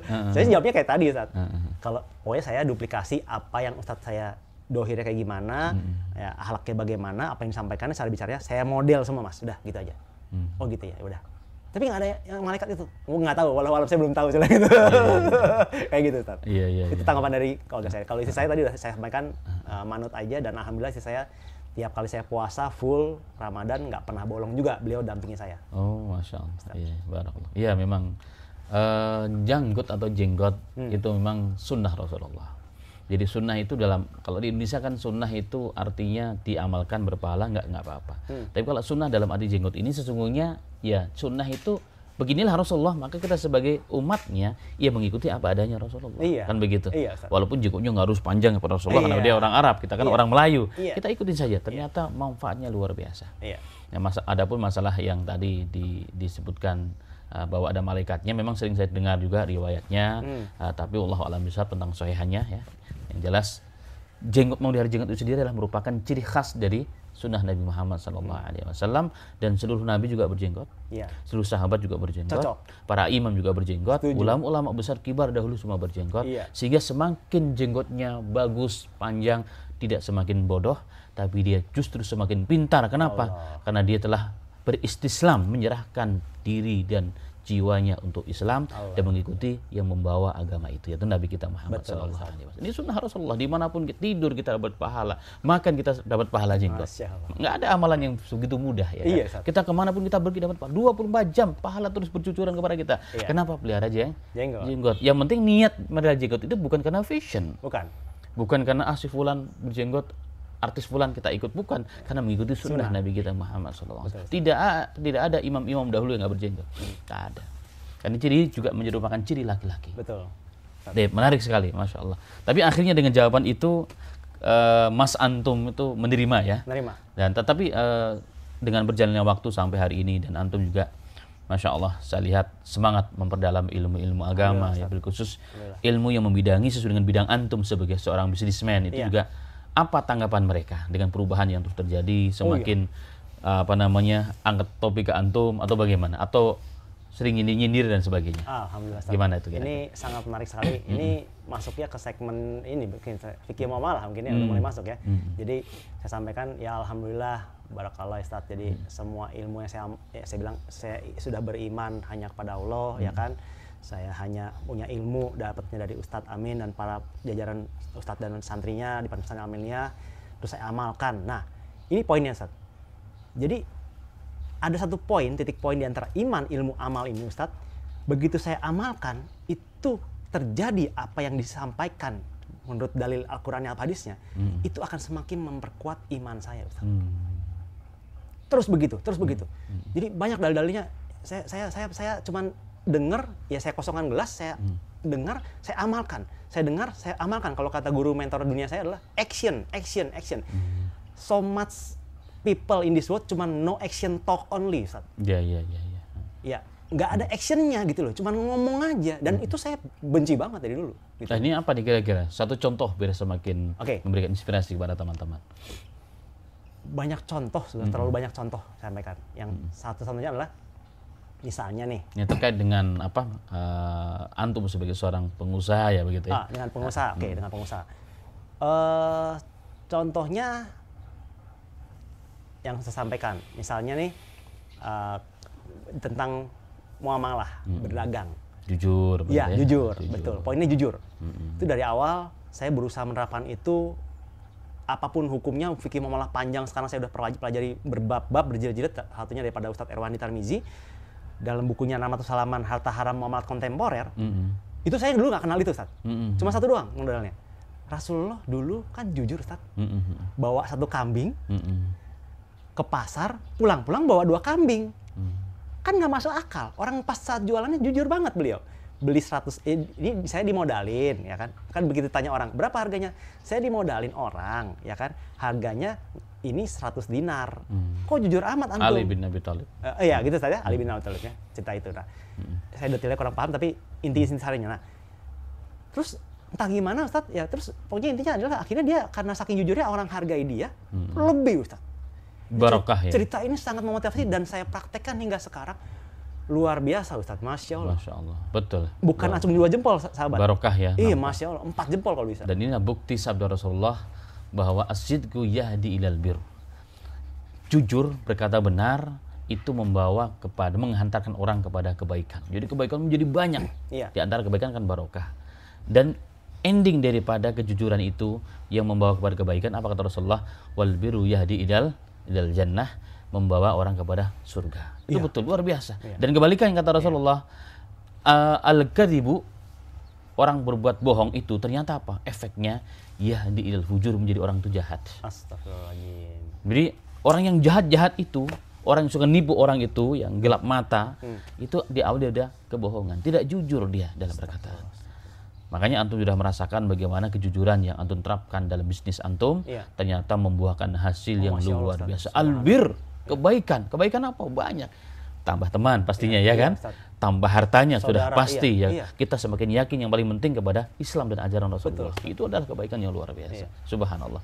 Luar biasa. Nah, berbicara tentang antum sebagai seorang bisnismen, di laptop ini kayaknya banyak sekali jenis motornya apa maksudnya ini kira-kira? Ada yang mah, ada bla bla bla. Apa yang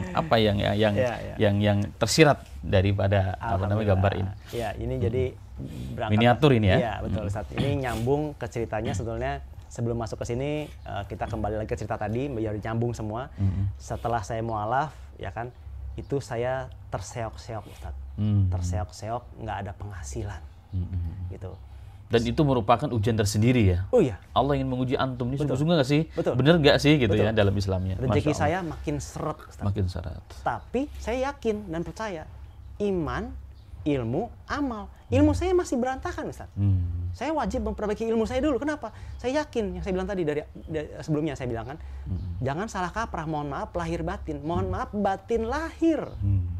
Kalau perlu lahirnya nggak usah sebutin Muhammad dengan sangat ini dengan batin saya mohon maaf. Lahirnya abaikan aja dulu. Nah, saya mendapatkan di situ, Ustaz. Jadi kenapa saya begini, ya kan? Selama bertahun-tahun sejak saya masuk Islam sulit hidup saya. Setahun 2 tahun serupa lah ya, gitu kan? Ya, mungkin Allah mencoba. Nah, setelah ngobrol, saya ingat guru-guru saya, dunia saya mengatakan kembali ke passionnya, kembali ke hasratnya. Nah, ini jawabannya, Ustaz. Saya bongkar koleksi saya di rumah saya. Lah, ini ada motor. Ya kan? Jadi ini dibeli dari sebelum antum Betul, Ustaz. mu'alaf ya berarti ya? Iya, ini ada tanggalan, Ustaz. Oh iya. Nah, ini 20 Februari tahun 2000, Ustaz. Ini 2002 berarti ini. Iya. Nah, Masya Allah. ini tahun-tahun 2000 itu saat saya sudah mulai berusaha sendiri dan sudah mulai punya uang sendiri dari berjualan, terus saya mulai mengkoleksi ini sebagai wujud passion saya, Ustaz. Passion, ya. Yang mana ini salah satu dream saya. Impian ya. Someday somehow mungkin saya akan punya koleksi motor seperti ini. Iya. Dan sekarang alhamdulillah sudah ya 2-3 Sebagian sudah poin terpenuhi, sudah ya. tercapai alhamdulillah, Ustaz, gitu. Apa ini ada kaitan dengan antum sekarang sebagai penekun motor-motor yang dianggap oleh orang yang sudah ditinggalkan oleh orang, sebagian orang, Iya. yaitu Kymco Kymco ini. yang merupakan matic Iya. pertama kalau tidak salah. Alhamdulillah, Ustaz. Nah, apa kira-kira yang memberikan Iya. motivasi antum sampai luar biasa? Luar Ini biasa, Kymco Ustaz. kan kita lihat jarang ya, tetapi dan bahkan kalaupun ada ya nggak terawat begitu. Tapi Iya. antum begitu sangat menekuni, luar biasa ya. Saya juga awalnya ceritanya lucu, Ustaz. Jadi ini juga poinnya di sini. Ini tahun 2000, terus tahun 2001 saya beli namanya merek ini ya, merek S gitu kan. 250 cc. Tahun 2001 saya beli. Cash harga 20 juta. Saat itu motor itu keren banget, nggak ada yang ngalahin. Terus saya modif lagi habis 10 juta. Total 30 juta motor tersebut. Buat saya touring dan sebagainya. Di zaman itu ya. Refreshing tahun 2001. Saat bareng istri saya sampai dari Bandung lari ke running ke Yogyakarta, Prambanan, Borobudur, nempel sama motor gede. Pernah saya lakukan, gitu. Motor gede 5 orang saya nempel di belakang mereka, nempel terus. Nah, jadi dari cerita itu, kenapa saya kesini, gitu. Setelah bertahun-tahun saya nggak ada kerjaan, ya kan? Ya Ustadz paham lah. Saya datang jam 3, jam setengah 4 ke pondok belajar, ngawasin santri, terus masih ngobrol sama Ustadz sampai jam 9. Setelah itu saya nggak ngapa-ngapain, Ustadz. Bertahun-tahun, 1 tahun 2 tahun lah. Tapi akhirnya saya mikir kan, hidup nggak gini-gini aja, bro. Ustadz sampaikan, hidup harus jadi manusia yang paling bermanfaat bagi sesamanya. Saya mikir, Ustadz, gimana saya bermanfaat? Terus saya combine sama ilmunya bapak saya. Bapak saya sampaikan, saat saya kecil, saya memang dari kecil emang suka otomotif, Ustadz. Dari mulai sepeda itu saya cuci bersih, dibalikin rodanya, gitu kan. Orangnya nggak dibalikin rodanya Apik begini. ya, apikan ya. Satu persatu Masya Allah. jerujinya saya begini. Bapak iya. saya lihat itu, bapak saya sampaikan gini, wah, gila lu Dan, katanya gitu kan. Sepeda aja lo begini, ntar kalau misalnya punya motor, punya mobil kayak bagaimana. Dan itu memang saya nancep, Ustaz. Sebagai seorang kecil saya nancep dan memang spontan gitu. Saya memang suka dengan otomotif. Nah, kembali ke laptop adalah Ustaz sampaikan juga, saya belajar di pondok, Ustaz sampaikan bahwa kendaraan itu ya kan harus dijaga. Sunnahnya menjaga kuda, gitu kan Ustaz ya, merawat kuda itu sunnah. Bahkan para sahabat ada yang punya kudanya yang bisa lari cepat sekali kayak Ferrari, Ustaz ya. Untuk medan perang seperti itu, cerita itu sangat memotivasi dan saya bilang iman, ilmunya dapat, saya amalkan. Nah, kata ayah saya, carilah hobi yang menghasilkan. Titik poin di sini, Tata. Carilah hobi yang menghasilkan. Saya mikir, hobi saya motor. Terus menghasilkan dari mana? Nah, saat itu saya ke sini, ke rumah ini, Ustaz, hanya bawa satu motor Kymco itu, Ustaz. Yang saya beli di Bandung, harganya tahun 2008, bayangkan. Ini kita cerita Kymco ya. Kymco ini 2008, pabriknya hengkang dari Cikarang. Ya, karena suatu masalah, 2009, saya beli motornya second, harganya 13 juta, Ustaz. Alhamdulillah, ya kan? Ternyata titik poin balik saya yang jadi sampai sekarang sudah menghasilkan 101 unit Kymco dari sejak saya mualaf, Ustaz. Dan semua terjual habis, ya garasinya sekarang saya kosong, malah merek-merek lain, Ustaz, gitu. Merek lain ya. Merek lain yang saya lipat jadi merek lain. Jadi penekun motor matic Kymco ya? Ya, Masya alhamdulillah. Allah, luar biasa. Yang menjadikan motivasi saya tadi, pertama adalah ilmu dari Ustadz, sunnahnya menjaga kendaraan, ya kan, merawat kendaraan. Iya, karena mereka juga punya hak ya. Betul, Ustadz. Dan bahkan Ustadz sama sampaikan juga perlu menamai kendaraan ya. Saya namai kendaraan saya yang awal itu si Goldie, Ustadz. Si Goldie. Goldie, warnanya silver, emas gitu kan, emas gold sand gitu kan, metallic gold sand, dan itu tipe paling tinggi. Di Kimco paling tinggi ya saat itu. Jadi Super 125 cc yang paling tinggi yang digital speedonya. Nah, alhamdulillah dari situ saya berangkat. Nah, saat satu motor di sini saya mikir, Ustaz, saya punya modal sedikit, Ustaz. Saat itu cuma punya modal 5 juta, Ustaz. 5 juta, saya bingung mau ngapain. Terus ya udah saya karena ingat nasihat dari Ustadz, saya rawat motor ini ke bengkel-bengkel. Saya keliling bengkel-bengkel Kimco sejabodetabek. Bengkel Bandung, sejabodetabek, Bekasi pun saya keliling. Jauh-jauh pun saya samperin. Hanya untuk mempelajari passion saya tersebut, Ustadz. Dan silaturahmi. Ustadz sampaikan di Islam itu luar biasanya silaturahmi. Ya, membuka pintu rezeki. Baik rezeki apapun, tidak berupa materi saja, berupa ilmu, berupa apapun itu, link, sebagainya. Alhamdulillah mulai kebuka, Ustadz. Ya kan? Yang tadinya saya nggak ada usaha, sudah mulai usaha. Nah, awalnya saya mulai gini. Jadi saya ke bengkel, saya lihat motor teronggok di pojokan, udah berapa lama saya datang situ, berapa bulan lagi saya datang, masih gitu juga. Saya tanya lah sama yang punya bengkelnya, di Cipondo sini, Ustaz. Mbak, saya bilang gitu. Ini motor sebetulnya bagaimana akadnya?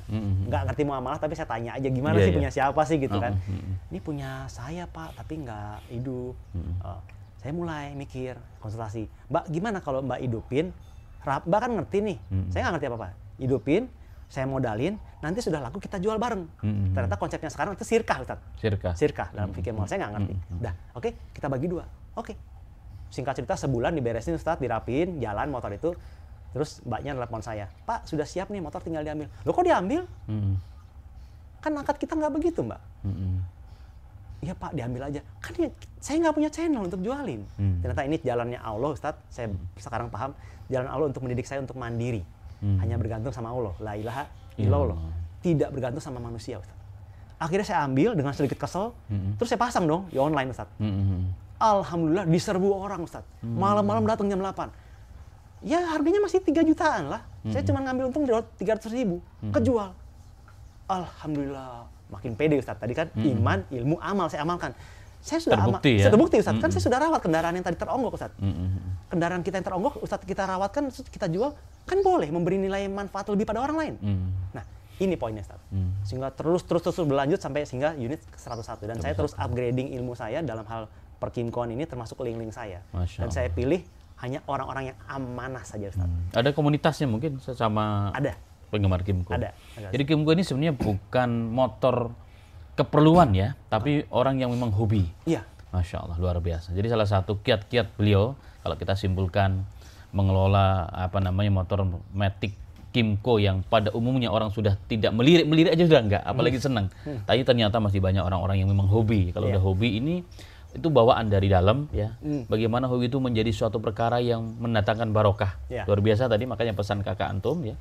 Tekuni hobi karena itu akan lahir dari hati, tapi hobi yang bermanfaat, menghasilkan. Betul. Masya Allah, luar biasa. Itu yang pertama. Yang kedua, beliau juga telah mengamalkan sunnah ilmu dan sunnahnya Nabi Muhammad SAW, bahwa memang setiap yang punya Rasulullah, benda yang punya Rasulullah semua ada namanya. Iya, Ustaz. Masya Allah. Pedang ada namanya, ini ada namanya, apalagi kendaraan. Itu yang kedua. Yang ketiga, setiap kendaraan yang kita naiki punya hak.